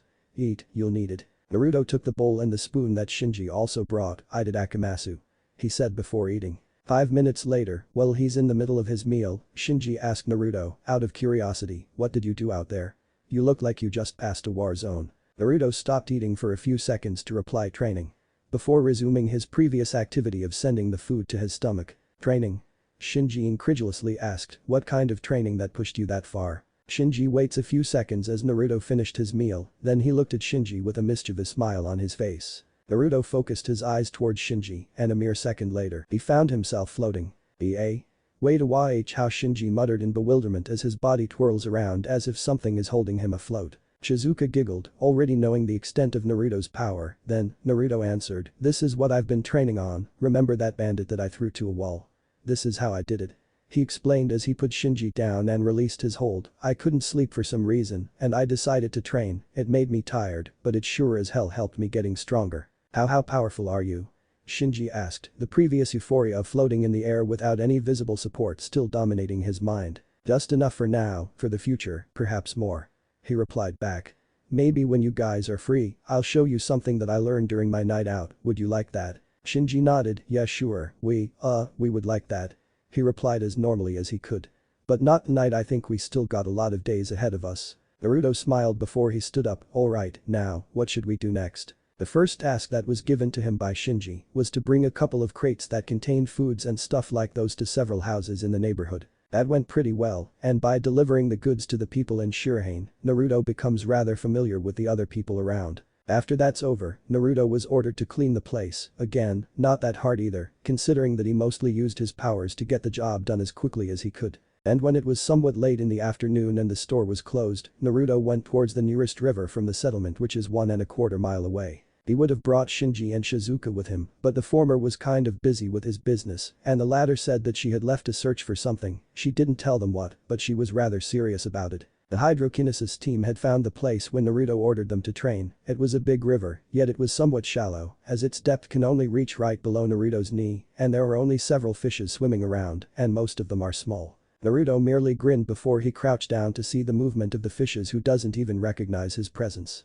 He eyed a particular type of fish that caught his attention, a medium-sized catfish. He looked at it for a few seconds before extending his hand, as if wanting to catch it. And as if following Naruto's command, the space of water around the catfish begins to separate itself from the stream. The boy with the whisker marks lifts his hand, and the bubble of water controlled by him moved accordingly, and it brought along the catfish, which is struggling to get out of the floating bubble. He then motioned the bubble towards him and stopped to try it in front of his chest, as his hands were on both sides of the bubble. This is awesome. Naruto remarked. The training from before had pushed him more than he ever thought possible, but the strain from taking the memories of 120 clones that morning rendered him unconscious for nearly an hour, and even after he woke up, he experienced a massive headache, not unlike a massive hangover. And how does he, a young 12-year-old boy, knows what a hangover feels like? Blame that on Yondame's wild memories. And now is the first time he's using his achieved hydrokinesis, and not to mention that 25 clones working on hydrokinesis for 5 hours can be equal to 125 hours worth of training, so it can be said that he is getting the hang of it. But still, the fact that the clones were rather intuitive, assertive and not to mention creative in using the power was rather unexpected for Naruto. Kurama, is now the good time to ask about that? Naruto asked. He had asked Kurama about the self-reliance ability of the clones, but he said that he doesn't want to add even more pain to his head. Yeah, now is a good time as any. Kurama answered, the shadow clones are more powerful and self-reliant due to the amount of chakra being used to fuel it. On a rare case, the clone might disobey the order given, but it is not immune from being dispelled. For a moment, there was a pause, but in your case, it might have to do with the changed chakra circulation that you possess. Changed? I bet it has something to do with that crystal. Correct, in addition of giving you the ability to manipulate things with just your mind, the crystal also changed the way chakra circulates your body. Before this, your body contained several chakra coils connected with several branches, mimicking the way of how blood is circulated, but now, well, let's just say that in that aspect, you are more like me than a human. As a mass of ever-moving energy contained in a vessel. That's how my chakra is being circulated now? Naruto asked. More or less, the energy within you is not contained within any circulation system of any kind, but it flows freely within your body, and it can be extended beyond your physical range, hence, the psychokinesis ability. It took Naruto several seconds before a grin was plastered on his face, a rather devilish grin, some would say, interesting. It might be more interesting for you to know that that is how the energy was contained within the crystal. The moment you touched it, it changed you due to physical interaction that caused its energy to be transferred into you, and in turn, making you capable of doing these things. Kurama added, but as to how it would change the way your clones behave, it may be possible that the energy also gave them the ability to become more creative in doing things, but it's more likely that it's because of your change in personality. Now that caught Naruto's attention. Why do you say that? The clones copied the original's personality as well as his mindset, remember? And combined with your outside-the-box way of thinking, your increased intelligence, and your drive to be better, it's no wonder they're rather creative in their training. Naruto hummed in contemplation. Makes sense, but why do I have a feeling that you already knew that?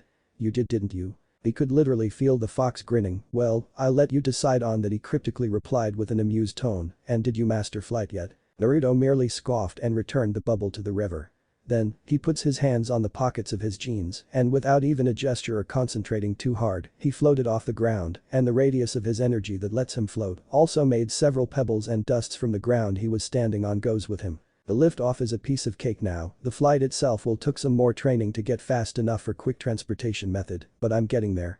Naruto said. Thanks to your there's no tomorrow method of training of course, but seriously, you got to have to relax a little, your body can only take so much strain. Naruto smiled sheepishly and said yeah maybe, that memory feedback from the clones was excruciating. He said as he rubbed his forehead, the remnant of the pain still lingers in his head. If he wants to do that again, he has to do it one by one. The accumulation of experience from his clones would be too much for him to bear if he dispelled them all at once. Still using his power to suspend himself, he tilted his head upward as he pushed himself further upwards, and when he got higher than the surrounding trees, he took his time to appreciate his surroundings. Seeing things from different perspective really brings out its other beauty, he said blissfully as he looked towards the green field made of tall trees that surrounds the river. He turned his body around in mid-air and propelled himself eastward. The velocity of his flight is rather slow, the maximum velocity is perhaps no more than 10 miles per hour, something that he has to rectify by more training. But for now at least he would rather enjoy with what he have. And perhaps try to get himself over his current limit in the process. Grinning at the thought of pushing himself forward, he increased the velocity of his speed as he turned upwards. The feel of the wind brought another feeling of pure euphoria within his very soul, an unmatched euphoria that no normal man could ever feel, the feeling of being truly free and unbound by the force of gravity, the happiness and the thrill of experiencing something that no one else could ever feel, the feeling of flying without wings. He let himself smile as he closed his eyes and let the feeling course through his body. I don't think even birds could feel this much freedom, the whiskered blonde boy thought. Feeling that he got high enough, he stopped and looked at his surroundings again, but this time, he looked beneath him. He could see everything, the settlement like a miniature in a diorama, it's so small, and it's as if he could reach and grasp it with his hand. The forest that surrounds it is nothing more than a green-colored field from his perspective, and the river is nothing more than a small trails of water from where he's seeing it. This power's not bad at all, Naruto thought before taking off again into the peak of the sky. In the process, he goes faster and faster, determined to overcome his current limits. 7 miles per hour. 9 miles per hour. 10 miles per hour. Naruto grinned, heh, why don't we go faster, Kurama? In response, the giant fox merely grinned in excitement, something that could be felt by Naruto due to their bond. Go ahead kid, there's nothing without risk that isn't worth doing. Naruto completed the sentence and grinned as well. 11 miles per hour. 13 miles per hour. 16 miles per hour. Naruto's beastly grin widened as he goes faster and faster, and then, he said, let's go. To the sky. Naruto yelled at the top of his lungs as he keeps on flying to reach the top of the sky. Coming home to her house, Shizuka was greeted with the sight of Shinji looking up to the sky, as if he's a child who is fixating his vision on something that is flying in the sky. She walked towards him and said, what are you doing staring at the sky like that? Shinji turned to his sister for a moment before turning his gaze towards the sky. Naruto told me to. Then he went silent, as if what he said before made sense. Would you elaborate on that? Shizuka inquired. Shizuka's brother merely shrugged and said, I asked Naruto when he will be coming home, and he told me that it would be somewhat late in the afternoon, perhaps at 30 minutes past 6, but he also told me to watch for the skies. He explained, normally, I would have asked him why, but I like to be surprised, particularly from him. Shizuka shook her head, it is quite late in the afternoon, 6:27 p.m., which is close to Naruto's appointed time, and seeing his power firsthand, it's natural and not unexpected that Shinji would be curious as to why he would said that. Then, the unquestioned thing within her head was answered as the sound of the whistling wind caught her attention. She looked up and saw a figure, unlike a bird or something else that can soar in the sky, whether of natural or mythological origin coming down towards them. But before it got awfully close to both of them, it slowed down. And when they can see what it was, it turns out to be the figure of none other than Uzumaki Naruto, who is descending towards the ground in a slower, more compassed fashion than before. His face is plastered with a smile so bright it could be compared to a sun, a smile that can only come from an experience like nothing else. At least, nothing ordinary that anyone could do. As he touched the ground, he turned to Shinji and said, that's why. Without losing his smile. Then he left the two-person who are speechless by the show of ability from the blonde-haired boy and goes inside the house with a satisfied smile plastered on his face. Shinji, the ever-cool guy that he is the first one to break out of his reverie when the boy with the whisker marks entered the house, he said, and that's why I like the kid, the kinds of surprises that he can come up with.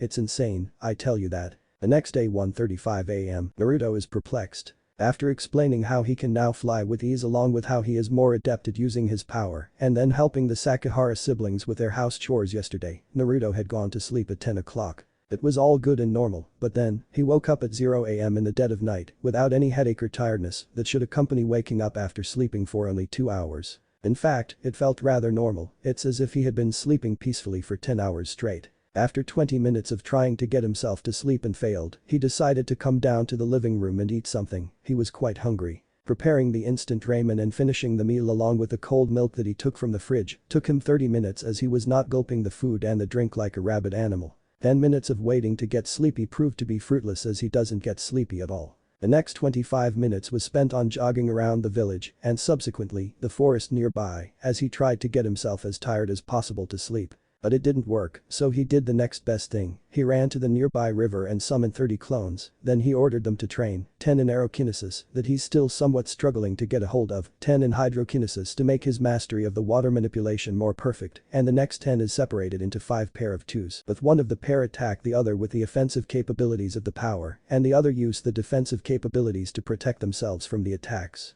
It has been gone for 10 minutes, but all the while, as he uses his small control of the wind to make a single leaf afloat, a technique that his previous clones used, he kept thinking about why he's not sleepy and tired after just 2 hours of sleeping.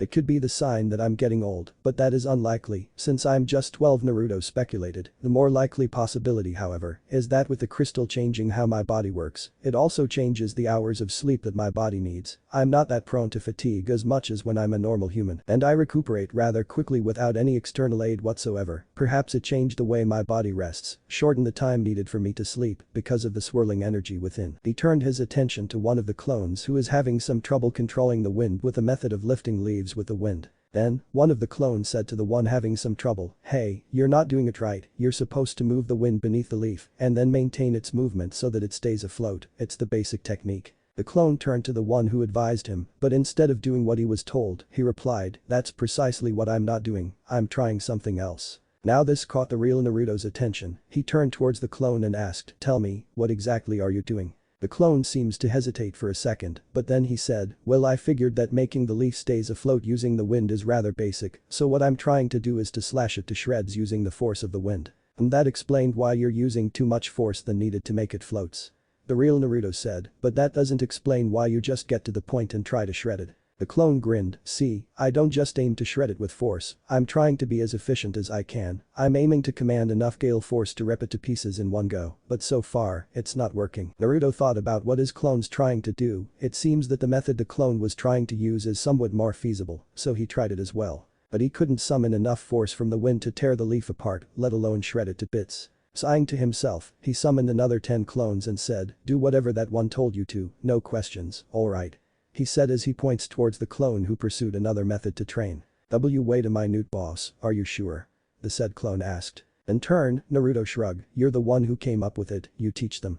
And after you taught them the method, return to what the other 9 were doing, no excuses."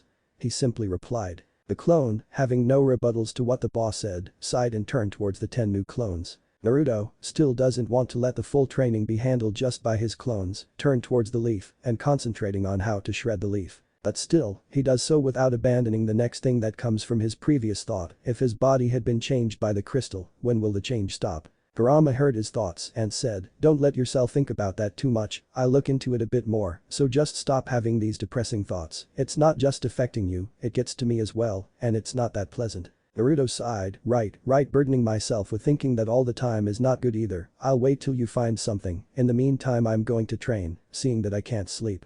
He relayed to Kurama. He heard a sigh of resignation from Kurama, "Always pushing yourself, some advice here kid, try to rest and enjoy something else for once, tranquility isn't as bad as you may think." The giant fox replied back before he receded into the back of Naruto's psyche, no doubt already investigating what Naruto's worrying about. A small breath escaped his lips as he continues onward with his training. He had to admit some tranquility might do him good. The question is, will his mind let him? Well, as Kurama said, it's better to not think about things outside his control too much. Naruto walked back to Shuran after 4 hours of training. In the end, he dismissed them all 10 by 10, as 10 clones at once is the limit of the mental strain that he could take without passing out. Though that doesn't diminish the need for an aspirin afterwards. But, he could take it, it's just a mere annoyance that will disappear in time. Nothing can be gained without some kind of consequence after all. He rubbed his head to at least neutralize the pain, even if it's just for a little bit as he walks towards the small settlement of Shirahane. Arriving at Vigilance looking no worse for wear, he stepped inside just in time as Shinji is preparing another breakfast for them. Even though it is obvious from how he entered the store from the front door that he escaped his bed at night again, Shinji merely smirked as he said, "Relax, Shizune's asleep." Naruto let out a sigh of relief, as much as he likes the blonde-haired woman, he really doesn't want to be pandered again, lucky. Naruto said. The process of eating the served breakfast was quick due to its simplicity. Precisely 1 hour later, Shizuka woke up and began to eat the rice and miso soup. After finishing the meal, he turned to Shinji and said, "Shinji, I want you to come with me for the next raid." Raising his eyebrows, the younger sibling returned her order from before by saying, "That's weird, you never asked for my help before, why the sudden change?" She took a huge gulp of water from her glass before saying, "Yesterday, I found another one of War Beast's camp." His attention was caught, he leaned over and asked, "Where did you find it?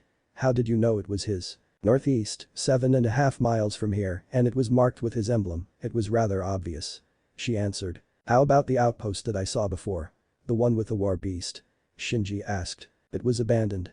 Shizuka answered curtly, "I went there first to check and I found out that they had already left, along with their loots, and when I backtracked, I saw some trails that led me to this camp." Naruto could see a bit of disappointment in Shinji's expression, but then he continues, "Well, alright, it's fortification. A small outpost, containing perhaps no more than 40 bandits, I heard some of them said that they just looted some trade caravans heading to Konoha." The word made Naruto's ear twitched.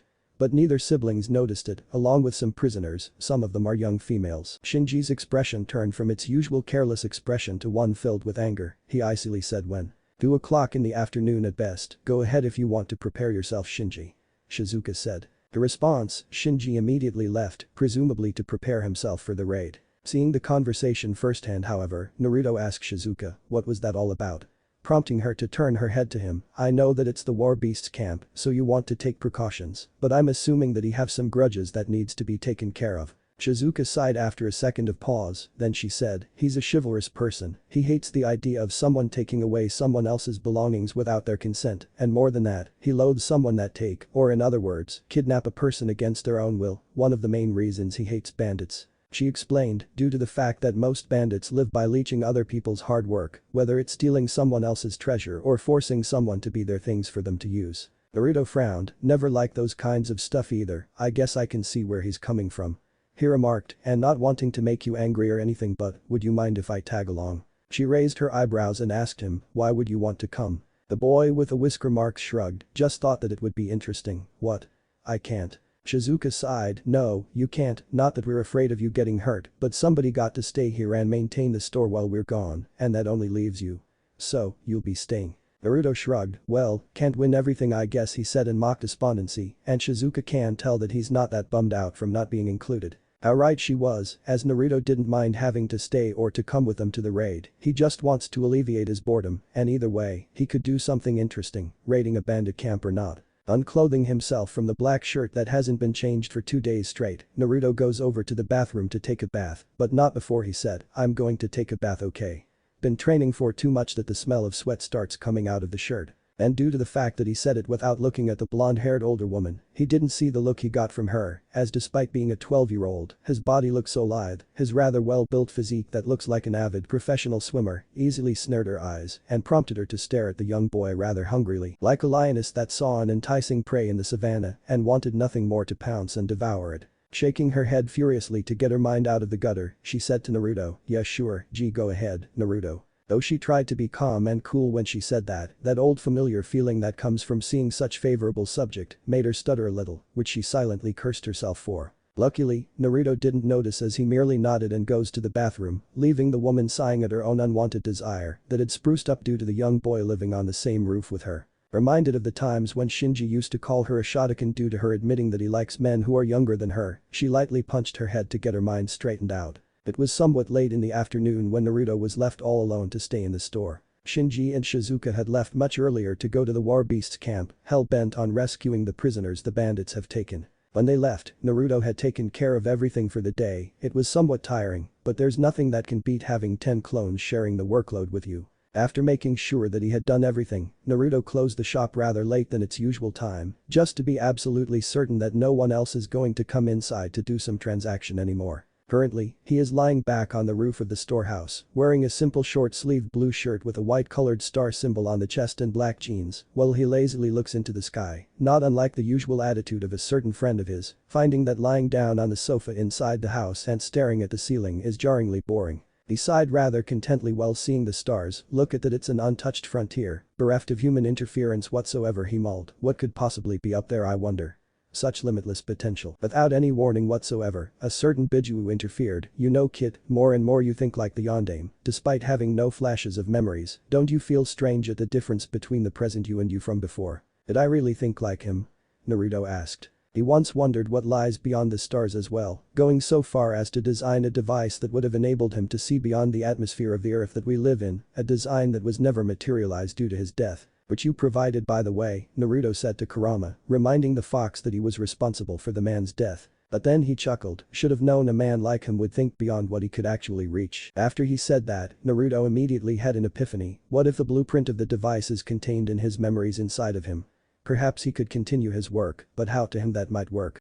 Kurama began, already aware what he's going to do, I'm not trying to dissuade you from doing it, but it could accelerate the amalgamation process a lot quicker and altering you even further. Then why not push the schedule ahead? Naruto humorously said as he closed his eyes and focusing on the thought of the visions of Yondaime's memories and forcing the Yondaime's memories to the surface in the process. Swimming in the deep ocean that is filled with memories instead of water is a funny little experience. Due to him deliberately choosing to do so enables a somewhat lucid dream state where he views most of the relevant memories that the Yondaime had in his life. After navigating through the memories, he found out that if he wanted to get the blueprint, he had to start from the beginning. Makes sense I guess, he shrugged and began with a memory of the famed shinobi training on the beginning of his career as a genin with his team. He was incapable of seeing who the two friends are, perhaps due to the yondaime didn't particularly remember his genin teammates. But he did fondly remember about the man who taught him. His sensei was a man with white-colored long hair, the man looked kind enough, and Naruto deciphered his name from how yondaime called him Jiraiya-sensei. And he also learned the name of the yondaime, which is Minato, Namek is Minato, to be exact. Naruto doesn't know how he could miss his name, even after all those times Iruka taught him and the other children. Perhaps it was due to his inability or lack of will to listen to the lectures. Well, not perhaps, it was apparent that Naruto is not someone that likes to listen to a subject unless it's easy to understand, doesn't take long, and involving him learning awesome jutsus. Banishing the thought away, the memories shifted again. This time, Minato and his team were having a gathering with the other teams. And there was something that caught Minato's eyes, the color of crimson from the long flowing hair of a girl with dark violet eyes, whose expression shows her serious demeanor. Naruto immediately knows that Minato is rather interested with the deed, which he doesn't find as surprising. If Naruto had to judge, he will say that the girl looked rather pretty. She noticed his stare and looked back to him. In response, he smiled as he raised his hand and waved, which was promptly returned by the crimson-haired girl, though she didn't do anything further like starting a conversation with him or something similar. And Naruto noticed how somewhat bummed Minato was feeling at that moment. The memories shift again, showing Minato in front of an enemy shinobi while threatening the said shinobi with a kunai. He remembered this, one of the vague memory from his first time seeing the yondaime's memories while he was sleeping, but this time, it's somewhat clearer. He remembered, or knows, that Minato and his team were in a mission to capture and interrogate an enemy shinobi from Iwagakure about the whereabouts of the Konoha shinobi that they have imprisoned. The man in front of him, or to be more exact, in front of Minato, was captured by him and severely interrogated by Minato to the point that he is on the brink of death. After disclosing the location of the prison, Minato killed him, not in cold blood, but to make sure that he's not found by his allies, and told them that he revealed the sensitive location of the prison. He rationalized that the poor fellow would be killed either way, and it doesn't matter if he's the one that killed him anyway, they're enemies. It was expected that if you were found by an enemy, it's either you or him. So he planted his kunai on the enemy's throat as he covered his mouth to prevent him from screaming, watching his eyes as it goes from terror to blank empty brown eyes in a matter of seconds. The blonde young man closed the dead person's eyes and felt the something trying to come out of his stomach through his mouth, but it's not Naruto who felt the sickness, it was Minato's, as he just watched the first kill that Minato Namikaze did in his life. Opening his eyes, Naruto grimaced at the last memory that pushed him away from the memories. The last one was unpleasant, Naruto remarked with a deadpan tone. What did you see, kid? Kurama asked as he's unable to see what Naruto sees during his memory walk. His team, his sensei, his first crush, as it looked like, and his first kill. Naruto listed off. When he mentioned the third, he felt a twinge of surprise coming from inside him. Finding it rather disturbing that he would have alien feelings or thoughts other than Kurama's, he decided to file it for later. Kurama didn't notice his subtle thought however, and so he said, that explained your revulsion, was it gruesome? Not really, doesn't change the fact that it was my first time seeing someone's life being taken right in front of me though. His eyes turned blank, and all wasn't really prepared for that, Naruto answered. Naruto heard Kurama sighing from his mind, but despite all that, you didn't regret doing that, do you? Raising his eyebrows in slight surprise, he said, how do you know that? I'm in your head, kid, I can feel your lack of regret. And in fact, your curiosity got even bigger than before, it's like you want to do that again. Naruto lightly groaned, sure, he answered as he rubbed his forehead to quell some of the pain, but not now, it makes my head rather painful, so consecutive viewings is not an option. But then, he heard something, an unnatural noise, like faint whispers of a group of people nearby. He lifted his upper body up and positioned himself in a sitting position. The first thing that he saw was the flicker of the faint lights coming from the terrace of the villagers' houses. But then there are movements that caught his eyes, movements that came from group of two people that is moving rather peculiarly near one of the houses. In their hands, they carried some kind of a stick, but it was quite dark for Naruto to see. His eyes widened when he saw that there are multiple people that has placed themselves on the villagers' houses. But due to the darkness, they didn't see him perched on the rooftop of the all-purpose shop. What the hell are they up to? Naruto wondered. He was answered when one of them gave a signal to the rest of them, and simultaneously, they lighted the stick that turned out to be a torch. And then they start burning down the houses with the torch that they have made. Fuck, swore Naruto. And with that, he could also feel a feeling of disappointment and anger that comes from within, and yet not from Kurama. Deciding to let go of the thought for the moment, Naruto saw the bandits began to run when they finished lighting most of the buildings in the small settlement. Like hell you're going to leave, Naruto said as he grits his teeth. He extended his hand forward, and the bandits found themselves floating due to Naruto's psychokinetic power. Then he closed his previously open palm, and the bandits reacted to it by being pulled into a single point with so much force that you can hear some of their spines cracked due to the amount of force being put. As they were still recoiling from the impact, Naruto flew down faster than his usual speed due to his anger fueled his adrenaline to its maximum amount and forces him to go faster, and to which he complied. Looking at the houses that are starting to catch on fire and hearing some of them started screaming, Naruto decided to let the bandits in their incapacitated state for the moment and save the people first. But he decided to give all of the bandits a punch in the head first, in the form of kinetic force, equal to a half-a-pound rock being thrown at 25 to 40 miles per hour.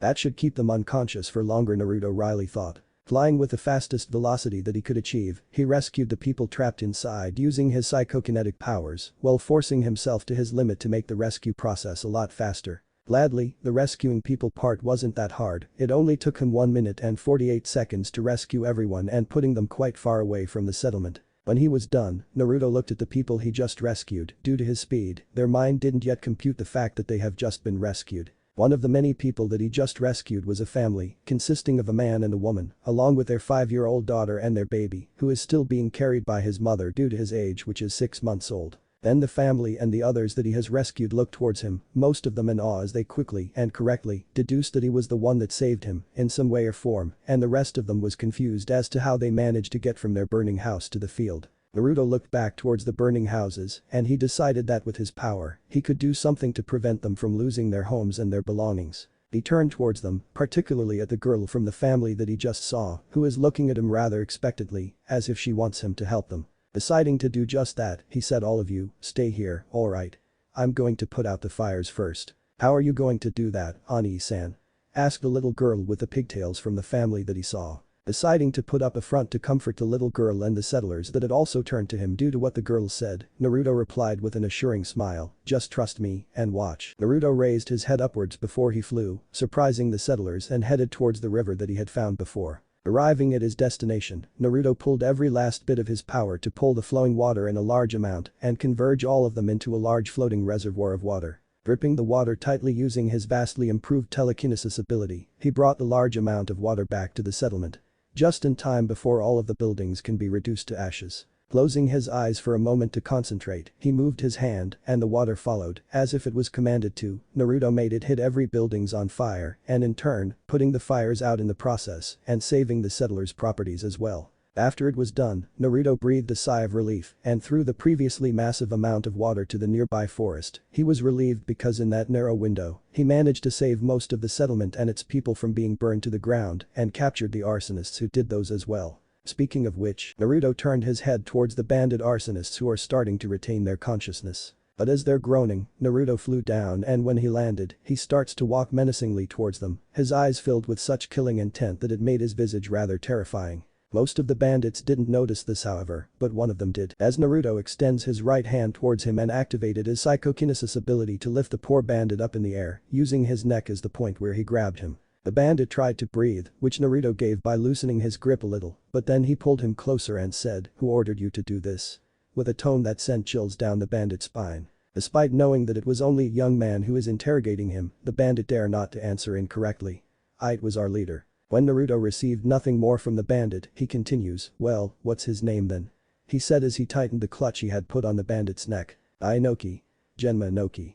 There was someone spying on our outpost yesterday, a woman with blonde hair. When she left, he ordered some scouts to follow her, they were unnoticed, and when he figured out where she is, he ordered us to burn the place to the ground with her in it to prevent her telling the others about our location." He choked out. Enraged at what he heard, Naruto asked, "The people here have nothing to do with this, why would he want to do that?" "He's mad. I don't want to do this either, but he threatened to kill me if I don't. What am I supposed to do?" Naruto gritted his teeth. He doesn't blame the bandit for fearing his insane superior's wrath, but even so, this man has to be punished. He released the grip he has on the bandit, leaving him on the ground while he catches his breath. Naruto clenched his fist hard enough that it turned white. This man Genma Inoki is a madman with no regards for others' lives in favor for his own safety and amusement. Then he remembered the blonde woman that they saw. Could it be? He gathered the bandit in one spot with his psychokinesis power, turning his head towards vigilance. He remembered that there was a large rope from the storage room. Flying using his power, he flew at an incredible speed towards the all-purpose store and returned with the rope in hand. Then he uses his power on the rope to bind the bandits, rendering them immobile.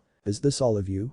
He asked a bandit that he had interrogated earlier. He nodded, rather afraid of Naruto, after seeing what he could do. Good. Turning his head to where he put the townsfolk, he can see them coming towards their settlement. Perhaps it was due to them seeing what he had done to save their houses. It's not a sight that you can see every day after all. He looked at the bandits one last time before saying, I'm not known as a ruthless man, so I gave you my mercy. But good luck getting theirs, boys. He said as he pointed towards the oncoming villagers. And with that, he flew off to the direction that Shinji and Shizuka had gone to, with the intention to help them. Not that he doesn't trust them getting the job done by themselves, they are pretty strong in their own rights and can neutralize the bandits with their skill. But he wants his share of satisfaction. Outside the large bandit outpost, the Sakahara siblings were watching the interior of the small fortress from the top of a tree. You said that it was small. Shinji said to his sister regarding the size of the outpost, that can't be said as small, as the size of the layout could rival the size of a small fortress. Well, to me it was small, she replied back, don't you start complaining, I once brought down a whole castle to its knees, remember? To be fair, it was because the daimyo ordered his subordinate to not use lethal forces, because you were just being informal to him, and the guards decided to take you on.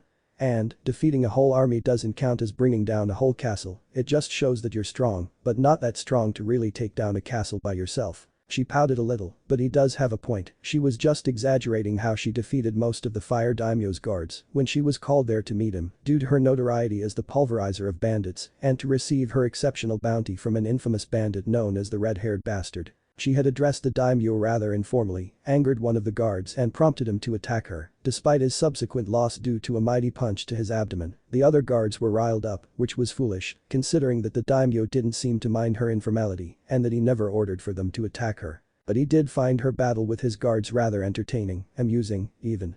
So he sat back and enjoyed the show. In the end, after more than 50 minutes, 98 incapacitated soldiers, 22 other soldiers who are scared out of their wits, and a terminator of a woman standing amidst their fallen comrades with her expression is adorned with a grin that could scare the life out of Shinigami himself. The daimyo ordered his guards to stand down and for her to stop the onslaught. Granted, she did exaggerate the fact, but it was just for a little bit.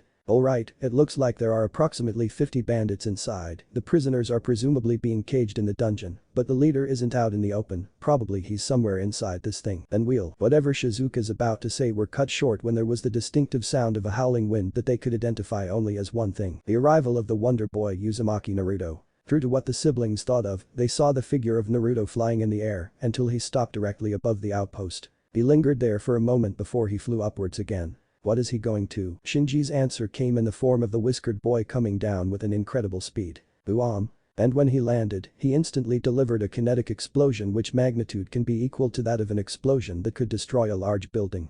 All in all, it created quite a spectacle. The aftermath is not so beautiful however, as the ground that Naruto had landed upon became cracked due to the force that he emitted, and his surroundings was filled with the debris from the wall of the outpost and the bandits that was repelled by the force of the explosion. Most of the bandits were wounded, either because of the debris that fell upon them, or because they were in a close proximity of the impact that it rendered them near to the brink of death due to the collateral effects of the explosion that flayed parts of their skin. Even the few who were lucky enough to be alive were wounded in one way or another, but because they retained their consciousness, they were able to see the one who did such a thing. And they certainly did not expect that it would be a boy of 12 to 14 years of age, despite the look in his eyes, that shows he is far more mature and collected than his actual age. Not to mention that his eyes currently shows how absolutely furious he is. The Sakahara siblings collected themselves pretty fast and saw that Naruto is beginning to march into the leader's den. And as he walks towards it, the door leading to the den was opened, showing a big burly man wearing an impressive looking traditional armor. His expression shows his anger at the destruction that has been wreaked at his base. Well, that, or the anger could have come from being interrupted by whatever he was doing before, more so if he find it enjoyable. What the hell happened here? He yelled out loud as he watched his outpost utterly ransacked and his men were on the ground, incapacitated. Take a guess. He heard someone yell back, and when he turned to the source, he saw a young man walking towards him rather menacingly. What the hell do you think happened here, Genma Inoki? What could possibly be the cause of such destruction? He asked rhetorically with a bit of sarcasm dripping through his tone as he expanded his arms outwards. Who are you, you insolent boy? How dare you talk to me like that? He boisterously yelled. My name is Uzumaki Naruto, and I dare, because you are not someone worthy to be polite to. The blonde boy answered, his eyes focused towards the man Naruto had every intention to give a lesson not to destroy an entire settlement just because he doesn't like someone loitering on his fortress. The man flinched at his gaze, it's as if he's staring into a deep abyss and it began to return his stare with its own. But he foolishly put a bravado and goes, what do you want? Naruto gritted his teeth and said, to teach you a lesson. You ordered the settlement of Shuran to be burned down to the ground just because someone saw this outpost, correct? However, Naruto didn't even let him talk as he continues, I don't want to hear you answer it, whether it's a yes or no, it doesn't matter, you can confess or you can lie, but I've heard the truth from one of your subordinates, so whatever your answer's going to be, it won't matter. After Naruto finished his talk, the surroundings began to subtly shake, as if there is some kind of an earthquake. However, Genma didn't pay attention to the tiny quake as he was stricken with great fear at the young man in front of him. He's just like him, he thought, terrified at the realization that this young man's eyes shows anger and that he felt that this Naruto Uzumaki could murder him with just the flick of his finger. If he only knew. Because you disgust me with your vile intention, how dare you even think of murdering a whole town just because someone saw your so-called hidden outpost, people like you deserve their just retribution. Genma tried unsheathing his blade, only for him to be stopped midway by some unknown force that forces him to stay still. And when he was stopped, his ears heard a strange noise, like a humming noise that can be made if you hit a large hollow bronze bell with a hammer, such noise that shouldn't have occurred naturally or without any visible source that could have made it. He would have moved, but his ability to do so were halted, and even though he didn't exactly know how it could have happened, he had a feeling that the boy in front of him is the perpetrator of such unnatural occurrences. Genma gritted his teeth, despite his fear, there is an underlying rage that compelled him to at the very least fight the boy that could control forces beyond human limits. But his efforts are for naught, as his strength cannot even budge through Naruto's hold. Slowly, Naruto approached him, his fist clenched in anger, and in doing so, he unconsciously lifted the dusts and pebbles around him in a fit of power-enhanced rage. And then, his punishment came in the form of a very powerful punch to his stomach. If it were a normal punch, Genma wouldn't have felt the repercussion of the impact. However, Naruto's ability allowed him to amplify his attack due to the layer of kinetic barrier surrounding his skin that made his skin as hard as steel, if not more, and he also delivers a kinetic explosion that nearly destroyed the steel armor that Genma wore. Meaning, in addition of punching him with a force equal of a charging bull that has been genetically enhanced to be overly muscled, he also sent a kinetic explosion that wounded his innards, doubling the previous effect in the process, wounding him both externally and internally. He was sent flying through the forests and ended up destroying several trees in the process. In the end, it left him as nothing more than a bloodied man. After doing that, Naruto closed his eyes and steadied his breathing in order to quell the rage inside of him. Satisfied, Kit? Kurama asked through their link. After a couple of breaths, he responded pretty much, but was that man the so-called war beast? If so, he doesn't seem to be as strong as the stories told us. He wasn't, Kurama answered, if I've to speculate, he was once a part of the War Beast's group, but he dissented for some reason and built another group of his own. Some of the War Beast's trusted men might have followed him also due to their similar ideas, whatever that may be. Naruto hummed in response, despite his numbing headaches that starting to plague his mind, interesting speculation, but let's find the prisoners, yeah.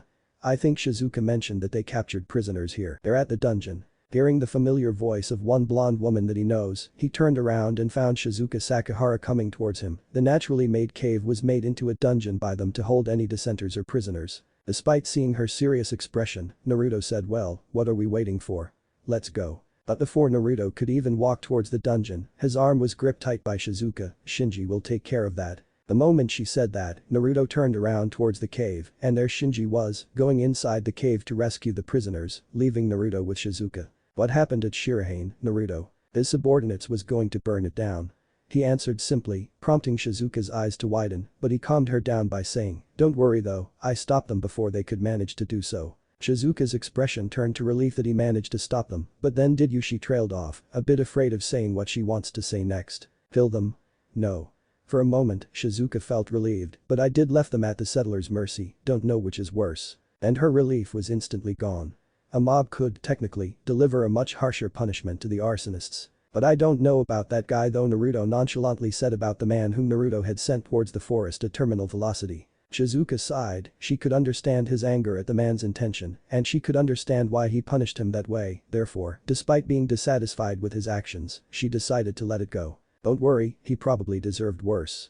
Shizuka said. Sighing more to himself, Naruto replied with a weak maybe. As they looked at the destruction he had caused, Shizuka said, for just spending 2 days with your ability without any mentor, you sure get powerful fast. Naruto smiled, albeit rather awkwardly, because as much as he liked the praise, he knows that he got this powerful because he had help. From hundreds of clones that could share their knowledge and memories the moment they dispersed, and the wisdom, putting it rather mildly, from an energy being shaped like a fox. Yeah, well, as much as I like to say that I did it all on my own, I had some help. She turned towards him with an expression akin to surprise and asked him, really?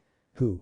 As I recall, no one else had an ability like you, even shinobis from any major village such as Konoha. Well, trade secret, that's all I could say about that. Before Shizuka could say anything more, Shinji, along with the prisoners, got out of the man-made dungeon. Some of them looked horrible, granted, they could look worse if they weren't rescued. Glad that I came before their conditions could get any worse. As the last of the prisoners was escorted, Naruto turned to Shizuka. Well, what happens now? It took a moment before Shizuka said, well, I need to bring that guy to someone who can tell me how much that guy's worth, she said as she points towards the direction that Genma had flown off to. And I usually take the loots that they have in addition to the money that I got, but it seems that these people need them more than I do. Naruto nodded in understanding, so that leaves this base as somewhat of a loose end, right? Right.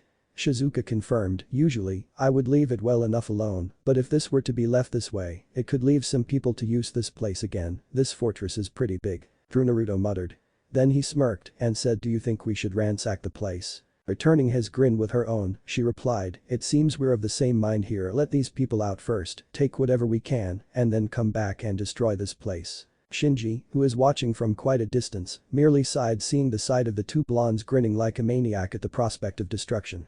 Another one of her kind, eh? I don't know if it's because she rubbed off on him too much, or it's because it's his nature. Either way, neither one of them is better than the other, I guess. 20 minutes later, in the middle of his task of escorting the former prisoners, along with bringing the loots with him to be shared equally among the previously captured, and dragging the unconscious ass named Genma, Shinji could hear the sound of the fortress's destruction, even when they are quite far away. The humongous woods that were used as the walls of the fortress was taken down by brute force, but whether it was from Naruto or Shizuka, he doesn't know. Given that his sister is very strong in her own right, it doesn't surprise him at the least if she were the one who took the walls down and not Naruto. Seeing that some of the people he's escorting turned towards the fortress, he said, alright people, let's just move forward and leave the juggernauts do what they do best, alright.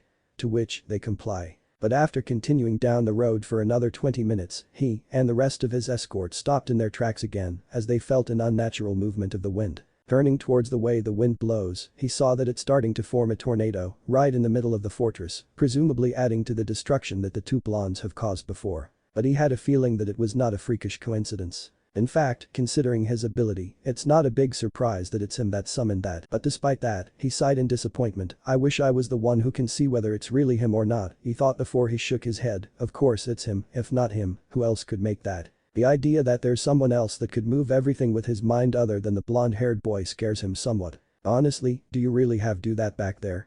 Shizuka asked in disapproval towards the younger blonde she's carrying on her shoulders. I don't, it was worth it though, he replied back with tiredly. Shizuka sighed as she remembers how they got to this position. They were just finished thoroughly ransacking the place, with her using her abnormal strength and Naruto using the new technique dubbed kinetic shockwave that can annihilate large constructs in a wave of destructive kinetic energy. And she had to say that it was rather satisfying. Granted, it's not like pummeling a bandit, but it was as satisfying as that, if not more. But then, while they were just finished destroying the majority of the fortress, Naruto grinned and said, I think I have an idea, I would like you get as far away as you can, there's something I got to test. A bit confused by his sudden request, she replied, why do I feel that I'm not going to like this idea? He merely chuckled and answered, you won't, but this is something that I have to test. She didn't know why she agreed at the time, but after stopping at what she deems as a safe distance, she saw as the wind began to speed up and converge in the center of the fortress, in the form of a large tornado. After a few minutes of gawking at the sight, she went back to the ruined fortress and found the figure of an extremely exhausted Naruto, who is supporting himself with both his feet and his hands as he tried to breathe regularly. In the end, she had to carry him because he was severely weakened after doing such a feat that he cannot even stand up properly. And not to mention that you never tried that before. Your current condition could be worse than it is now, do you realize that? Naruto sighed, yeah again, I apologize for my reckless behavior, he apologized before he smirked, but you got to admit that it was rather awesome. HMPH, yeah, if I have to be honest, it was quite awesome. Sharing the same lopsided smile, both blondes continue their way towards the settlement. When they arrived, they saw that most of the settlers have already fixed the damages that the fires had caused. Thanks to Naruto's intervention, it didn't create significant damages. And it seems that the would-be arsonists are still tied up without any additional bruises, which suggests that the settlers didn't torture them or do something akin to that notion. Something that makes Naruto rather proud of them. Despite leaving them to their mercy, the settlers didn't stoop down to the level of these bandits. Hey, it's him. Someone claimed. Hearing someone yelled as he points towards Naruto, the others stopped whatever they were doing and looked at him. And when they saw him, their face brightened as they saw the young man who had saved them. In a matter of seconds, Naruto, along with Shizuka, who is still carrying him, were surrounded by dozens of people. Most of them are praising and thanking him for what he had done. "What's your name, kiddo?" one of them asked. "Naruto, Uzumaki Naruto," he answered. "Your name is Fish Cake." That question earned some laughs from the settlers, including Naruto himself, and it seems he's not that irritated with it, but he did correct him, "No, it means maelstrom." To which everyone hummed in understanding. "Alright then, everyone. Let's hear it for Uzumaki Naruto. The oncoming Ura and Yi were not entirely unexpected, but it did surprise him nonetheless that they would be so grateful to him. All he did was just something that he's capable of doing, and to him, it was not anything exceptional. All he could do in return is to smile and blend in with the happiness that he had brought. It was nightfall, and Shuran once again falls silent. It took Naruto quite a bit of his time to finish talking to all the settlers. Given his rather short time living there, most of the settlers only know him as the new employee for the store that the Sakahara siblings had built. But now, due to his heroic act, the local children had given him some names, such as the Blonde Savior, the Great Naruto, and even the Flying Kitsune. He suspected that it's because of his whiskers, even though it could be any kind of animal with whiskers, like cats, maybe. How did they instantly connect with Kitsune? He wondered. But there was one name that really sticks to his head. They're Superman. And the name was proposed from the girl with the pigtails that called him Ani-san when he rescued her and the rest of the settlers. Superman granted, the name's catchy, it has that heroic feel to it, but I don't know, hero alias is a bit childish in my opinion. Naruto thought. And considering that you won't be doing any vigilante work, I don't think that you need any alias for any time soon, said Kurama. Yeah, and if I have to have an alias, I would like to be called the Gale Maelstrom. There was silence for a couple of seconds before Naruto finally say, "Kurama, is it just me or the name sounds rather catchy? Fitting? Iconic?" Completed Kurama. "Well," he asked the Biju again. "Quite mouthful, but it's a good alias." Naruto chuckled before he responded with, "Yeah, but still, it's not a necessity." But then he continues with, "By the way, I forgot to ask you about my body's condition. What's really going on with my body?" "Ah yes, your abundance of stamina despite the lack of rest," Kurama said. "It turns out that the crystal did change how your body works. Your stamina, strength and dexterity are above average human, or equal to an average soldier of war." Naruto smiled wryly at the answer that was given. "Well, that's an improvement, I guess." "Calling it an improvement would be an understatement, kid," Kurama remarked, "without even adding your power to the equation. You have the potential to reach the pinnacle of human physicality solely by getting older, and if you're more than willing to train it a bit more, I could very well become a nigh-perfect human." Naruto concluded. "Exactly, and considering the fact that you haven't reached puberty yet, your body will improve more than it has now." It took him a few moments of silence to fully digest the information that has been given to him, but he concluded that the changes are not a bad thing, and it could help him in the long run. And when he realized that Kurama didn't put in the fact that sooner or later he would have a mind of the same level as Yondaime, along with his psychokinesis power, he could very well become the strongest and the most respected shinobi that ever lived. Smiling rather proudly and smugly at himself at the thought, he becomes more confident at what he had decided this afternoon. It is high time for him to leave for Konoha. Even though it has been rather fun in Shirahane, with the Sakahara siblings helping him by providing shelter, food, and clothes, he feels that it's time to leave. After all, he has spent 2 days if he were to stay for the night again in Shirahane, and leaving everyone in Konoha, particularly the Sandaime, without them knowing where he is and how he's doing. And not to mention that Kurama said that the Hokage saw what happened after he gained his power. All the more reason for me to go then. Though he doesn't deny that he will miss the siblings, they are some of the few people that he can consider as precious, because even though he was a perfect stranger to them just 2 days ago, they still treated him as if they're a part of their family. Something he can only experience whenever he was with Gigi or with Tucci and Am. He sighed more to himself, how could I forgot the friends that I've left? Deciding to leave only with the clothes on his person, he walked down the stairs, hoping that he would be able to leave without them noticing. The sound of a switch being clicked pretty much made the idea rather useless. When he turned, he saw the siblings sitting in the couch, looking at him with different expressions, Shizuka with her stern glare, and Shinji with his amused gaze as he uses his hand to support his head. "Where are you going, Naruto?" Shizuka asked. Naruto noticed that her tone isn't as stern or filled with a bit of anger as her expression would suggest. In fact, it was rather calm. Though he knows that such dissonance could mean something worse, but he doesn't want to assume anything until he fully hears what she wants to say. And knowing that lying won't do him any good, he decided to be honest, "I'm leaving the place, and it won't be temporary." Their expressions changed to a simple slight surprise, but it was less than he had anticipated. "Why do you want to leave?" Shinji asked. Naruto sighed before he said, "Because I want to return to where I came from. I'm from Konoha.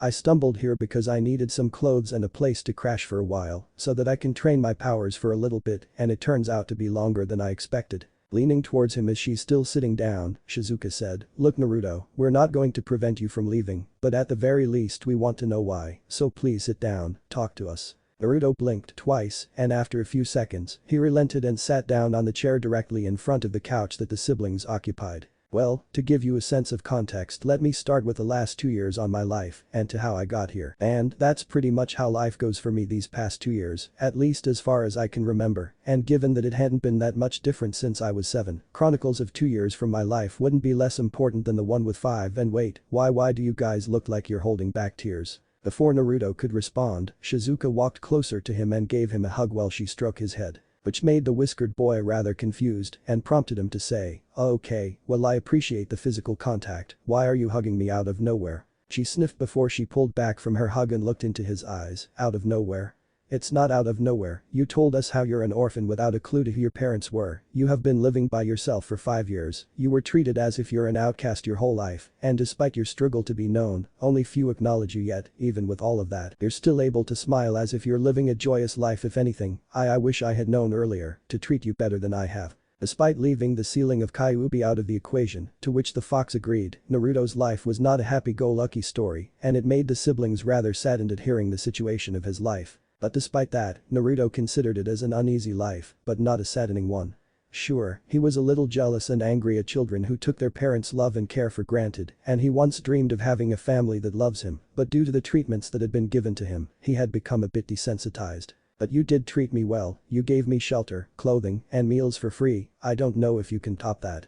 Naruto responded. Shinji chuckled mirthlessly, "We can top that, kid, we could have given you a treatment far better than the one we gave you, or your village for that matter." Naruto sighed, "Thanks for the thought guys, but really, I don't want to use your compassion to get better treatment or something like that, that's why I didn't tell you about my life before." He said before he continues with, "Well, that, and the fact that you never asked in the first place." Shizuka chuckled with the same tone that her brother used, "True, I guess with all that has happened, we kinda forget about it." The blonde young boy smiled, "Well, that's all there is to it, and as to why I want to go back it's because," he trailed off and chuckled, "the old me would say because I want to be the Hokage and prove those who look down on me that they're wrong, but now, I want to go back to Konoha because it's the place where I come from, and despite the majority of those that dislike me, I have several people that I consider as my friends, and I don't want to just leave them." "What about us though?" Shinji asked. But before Naruto could answer, Shizuka beat him to the punch, "You consider us as your friends, but as much as you like to stay, you don't want to leave those you have left behind in your village." "Yeah," Naruto answered. Shizuka sighed again, alright, we understand your reason, you're free to go." She sadly mouthed out. She hugged him again, this time, he reciprocates it as Shinji quipped, "Though it will get somewhat boring around here, not to mention your new fans will be asking where you go." Smiling a bit mischievously, he replied with, "Well, tell them that Superman's hometown needs his assistance." Shizuka chuckled at his reply, "That name sticks huh?" In return, he merely shrugged, "Well, it was the name that the people here would call me from now on, so why not?" He asked rhetorically, "But I'll stick to my own name for most of the time though." Looking down towards the store named Vigilance and the town called Shirahane that he had become attached to as he floats above them, he feels sad to leave them after just a couple of days. But he had made his choice, no matter how much he likes being here, he cannot ignore his origin, he is of Konoha. And he has friends that are waiting back home, it would be rude of him to just leave them. And as he looked down, he could see that Shinji and Shizuka are looking back at him, but due to the darkness and the distance, he could not clearly see their expression. But despite that, he could tell that they are looking at him with the expression that is akin to sadness. Muttering a faint thank you to the siblings below him, he flew off towards the direction of Konoha. And he never heard the words, "You're welcome." That was spoken by Shizuka. It was dead night in Konoha, the time when little kids along with their parents are sleeping to rest after a hard day at work or at the academy. Some of the shinobis of Konoha, mostly Chunin, are still patrolling the village of course, as it is their duty to serve their village and therefore, sacrificing their sleep for their patrol shifts. That's why, due to some of them who are tired and causing their lack of attention, they never noticed something up in the sky that flew past them and landed on one of the less frequently patrolled area of the village. The flying thing that landed was a seemingly normal human, a young man with short spiky blonde hair, a pair of blue eyes, and 3 pairs of thin-lined whiskers on each cheek. Uzumaki Naruto is his name, the one with the infamous moniker of the blonde troublemaker, and more recently, Superman. Though he would rather be called by his own name, thank you very much. That moniker was a bit too much, even for him. The area that he landed on is the district that he is rather familiar with, thanks to several years of living in the apartment that is located in there. And it is the very same apartment that is currently in front of his position. Calmly, he walks towards the stairs leading to his apartment. Well, he could just jump up from below. He likes to take his time to do something mundane. It makes him feel human, for a lack of a better word. But when he was right in front of his door, he just realized something important. Damn it, I lost my key. He thought. When he took the forbidden scroll, he didn't forget to lock his apartment and brought the key with him so that he could return afterwards. But with the event regarding the crystal and his torn clothes, not to mention that it might have fallen down when you were flying Kurama. Yeah, I think I remembered something fell down from one of your pocket when I flew towards the crystal deposit near Shuran. Didn't think it was important though. Kurama, the Kyuubi no Yako that was sealed within him, answered back. Naruto sighed as he muttered, I'll just ask the landlady to give me a copy of hers in the morning. Right now though, he stretched one of his hands towards the handle, and when he touched it, he used his telekinesis to manually lock the door. When he heard the clicking sound that tells him that the door has been unlocked, he completed his muttering with a faint smirk. I'll just use that. He entered the dark room and closed the door, locking it back with his telekinesis. Seeing that he needs some light, he tried to find the switch near the door, which he found with little trouble. And when the room was illuminated from the light bulb that he had turned on, he saw that his apartment was rather messy, or, to be more precise, it was downright atrocious. Oh yeah, I did create some mess around here before I go, he muttered out loud. God damn, this place is a wreck. I am surprised at how you're always okay with living like this. I mean, I'm not the one to talk to about neatness, but even I find this incredibly mortifying. Kurama remarked. Yeah, I'm surprised at myself as well, Naruto replied. Deciding that the room would have to be cleaned first, Naruto uses his near-perfect control of his telekinesis to move all the junks from its unintended place, moving the unaligned furnitures so that it would be at the right angle, removing some stains, all of this with an impressive precision on what to use and how. Within 10 minutes, the apartment looks far better compared to the horrible state that it has before. And thanks to his extensive training, Naruto is far from tired. Compared to summoning a tornado, cleaning the apartment is anything but hard. He smiled to himself, somewhat satisfied with his work. He closed the drapes that is on the window, then, feeling rather famished, he went to the cupboard where he kept all of his instant ramen and took one for himself. Then he goes into the kitchen, pour some water into a kettle, turned on the stove, and finally, placed the kettle to boil the water. Naruto then used his telekinesis to prep his meal, something that he finds fascinating. Really? Kid, you gotta use your limbs sometimes. This power is very handy, but if you use it for every mundane thing you'll become a lazy ass like some men from the clan of Nara. Kurama advised. Relax, I won't be like them. Besides, if you think about it, this power can be a substitute for my limbs as well, a more versatile and useful limbs. So it would be a waste for me not to use it. Naruto rebutted. I see your reasoning, kid, but my point still stands. Well, you still have your corporeal form, you use it to its full potential. Naruto chuckled and said, alright.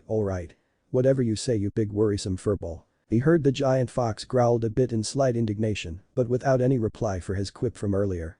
Naruto chuckled some more and resumed what he's doing. The pair of brown eyes hidden beneath the cat mask of an Anbu Kunoichi with purple hair watched the light coming from the window of the apartment that she had been observing for the past few days in slight fascination. After spending some days of being ordered to observe Naruto Uzumaki's apartment in case he returned, Yuigao Yuzuki were slowly losing hope. She was beginning to believe that the boy's strange disappearance that allowed him to fly away was permanent and that he would never return. Iruka Yamino, his academy teacher who saved him from being killed by the traitor Mizuki, was also worried about his well-being, but no matter how much he is willing to go to find him, the Hokage wouldn't let him due to his duties in the academy that cannot be skipped. All that they could do is wait. If he returns, it's good.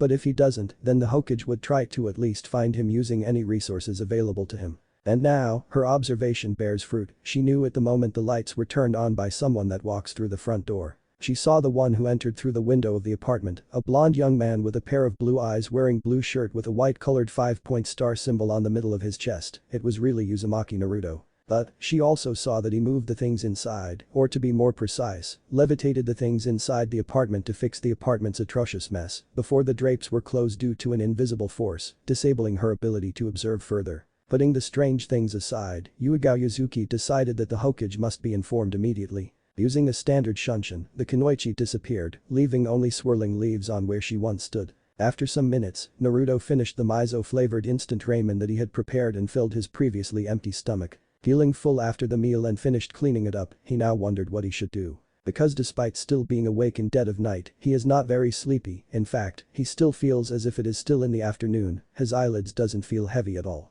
Sighing more to himself, Naruto stood up and began to levitate things at random while he's thinking about what he should do next. 1 minute he twirled several objects above one of his open palm, the next he levitates himself and twirling himself around the room like an astronaut navigating himself inside a zero-gravity spaceship, and on the last phase of his boredom, he decided to close his eyes in mid-air while humming notes that he made up within his mind. He knows that he could be spending time with training or visiting some of Yondame's memories, but he decided to try to relax per Kurama's suggestion. And he's trying hard to succeed. After a few hours of dawdling around his apartment without doing anything of importance, including summoning one of his clones and talking to him, which was somewhat enlightening, considering that he discovered how the clone seems to mimic most of his personality, but not the things that the original would do in certain situation, Naruto decided that he would rather take a walk outside. Perhaps closed spaces aren't really my thing, he thought when he got outside of his apartment's door and locked it using his telekinesis. And he find that little thought to be somewhat true, he felt more peaceful at open spaces, but maybe it's because I'm not tired, that would be the logical conclusion, seeing that I never had any trouble dealing with closed spaces before. He placed his hands on the pockets of his pants as he walks towards no particular direction or purposes, finding the cold breeze of night and the reigning silence that comes with the current time as soothing.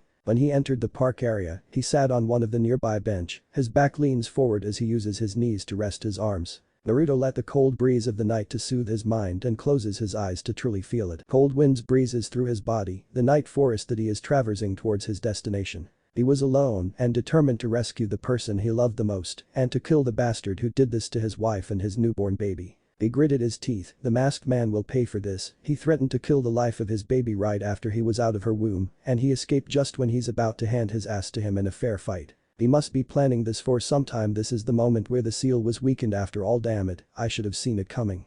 He thought with desperation. When he escaped with her, he went into one of his hiding places using his technique and bring his battle gears to prepare to fight. After all, when a Jinchuriki, especially the one that he held dear to him, is involved in a situation where she is put in a mortal danger, he must be prepared for anything. He increased his speed and the thoughts echoed on his mind, just hang in there Kushina na. Naruto, Uzumaki Naruto. The next time he opened his eyes, it was because someone had called his name rather loudly to shook him out of his memory's dream. Instead of throwing a fit due to being woken up so abruptly, Naruto was calm, despite the dream, he felt his saliva trailing down from his lip and wipe it using the back of his hand and looked at the one calling his name. About time you woke up.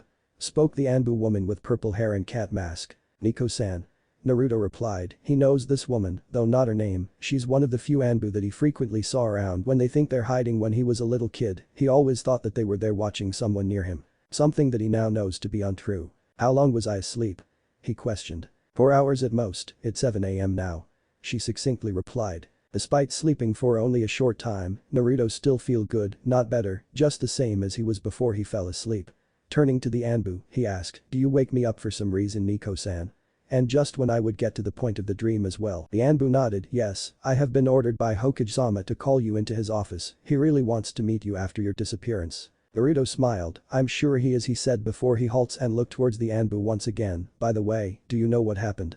I remembered waiting for Mizuki when the crystal was he trailed off. The Anbu answered with, I believe that it is the privilege of the Hokage to give the full answer, but I can tell you that your teacher Mizuki was setting you up. Hearing the answer, Naruto instantly remembered how fishy it was for the Chunin to give the so-called test to him, so he scoffed and said, should have known. He stood up from the bench and ended the conversation with, thank you for telling me and waking me up, Nico-san, I shall go there immediately. And with that, he took off. And by that, it means he took off from the ground and flew towards the Hokage's office, creating a slight change of air pressure that caused the place where he lifted off to expel the nearby dusts everywhere, along with leaving a shell-shocked Anbu behind him. After she stuttered some words that would have made some sense if she weren't so befuddled and caused her to mess up every word that comes out of her mouth, she breathed out, what the hell just happened? And just when she was about to tell him that she would sunshine them there too. But from the looks of things, it doesn't seem like he needs one. When he arrived at the front of the Hokage's tower, he stopped mid-flight and slowly floats down afterwards. That was a bit too much, wasn't it, kid? Kurama asked as the blonde walks towards the tower and ignoring the few amount of bewildered onlookers that saw his landing. Naruto merely smirked and said, what is a bit too much, Kurama? With his mind instead of his mouth. That impromptu flight, that was to scare that Anbu woman, wasn't it? The blonde young man chuckled, not scare, I just thought that it was fun to incite some reaction to someone who never sees such a thing. He answered, what? I thought you, out of everyone, would approve. His response was an echoing chuckle on the back of his head. I didn't say that I didn't approve, I like what you did, I just thought that you have standards that wouldn't allow you to do such things, and it seems that I was wrong, one of the few occasions where I am pleased that I was. Glad you feel that way then, Kurama. Naruto replied succinctly with a smirk. Though she did interrupt my dream or memory viewing. What was that all about though? I saw it as well.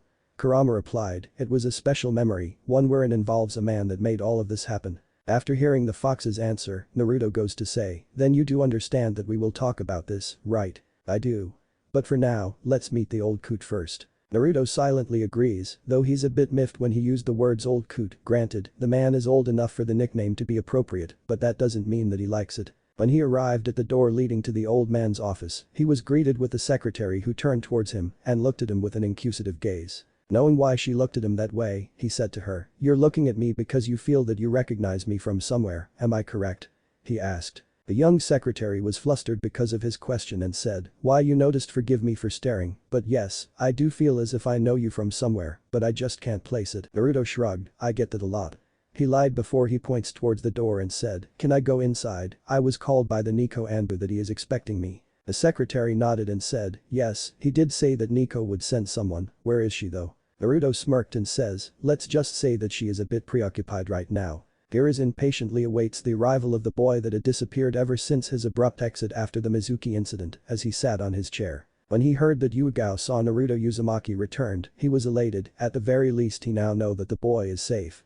Though she also mentioned that Naruto exhibits strange powers. He was able to move things without touching them, at least, that's what I saw him tidying his apartment, but without actually physically moving them. Those were her words. Hiruzen was confused, Naruto's powers are unheard of, to be able to move things without physical contact, if it were true, and considering that Yugao Yuzuki had no reason to lie about something like that, someone or something must have given that power to Naruto. Because despite the fact the boy's real talent had never been discovered before, no shinobi in history has that kind of power. And when his secretary informed him of the arrival, he immediately ordered her to let him in. And thus, entered Uzumaki Naruto, slightly taller and also better built, wearing short-sleeved blue shirt with a star symbol on the center that seems to fit his torso, a black jeans, and a pair of black strapped shoes. Due to Hiruzen's surprise at the boy's overnight growth, he didn't notice that Yugao Yuzuki, the Nico Anbu who were supposed to be with him, wasn't there. The boy gave a lopsided smile before he said, hello old man, been a while. And closed the door behind him. Hiruzen replied with, well yes, it has.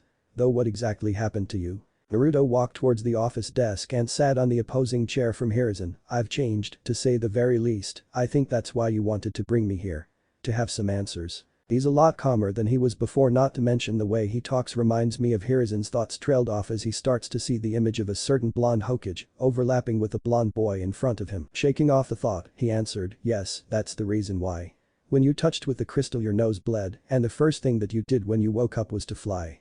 But, you were different, possessed, some might say, your eyes were red, and your voice was deep, demonic.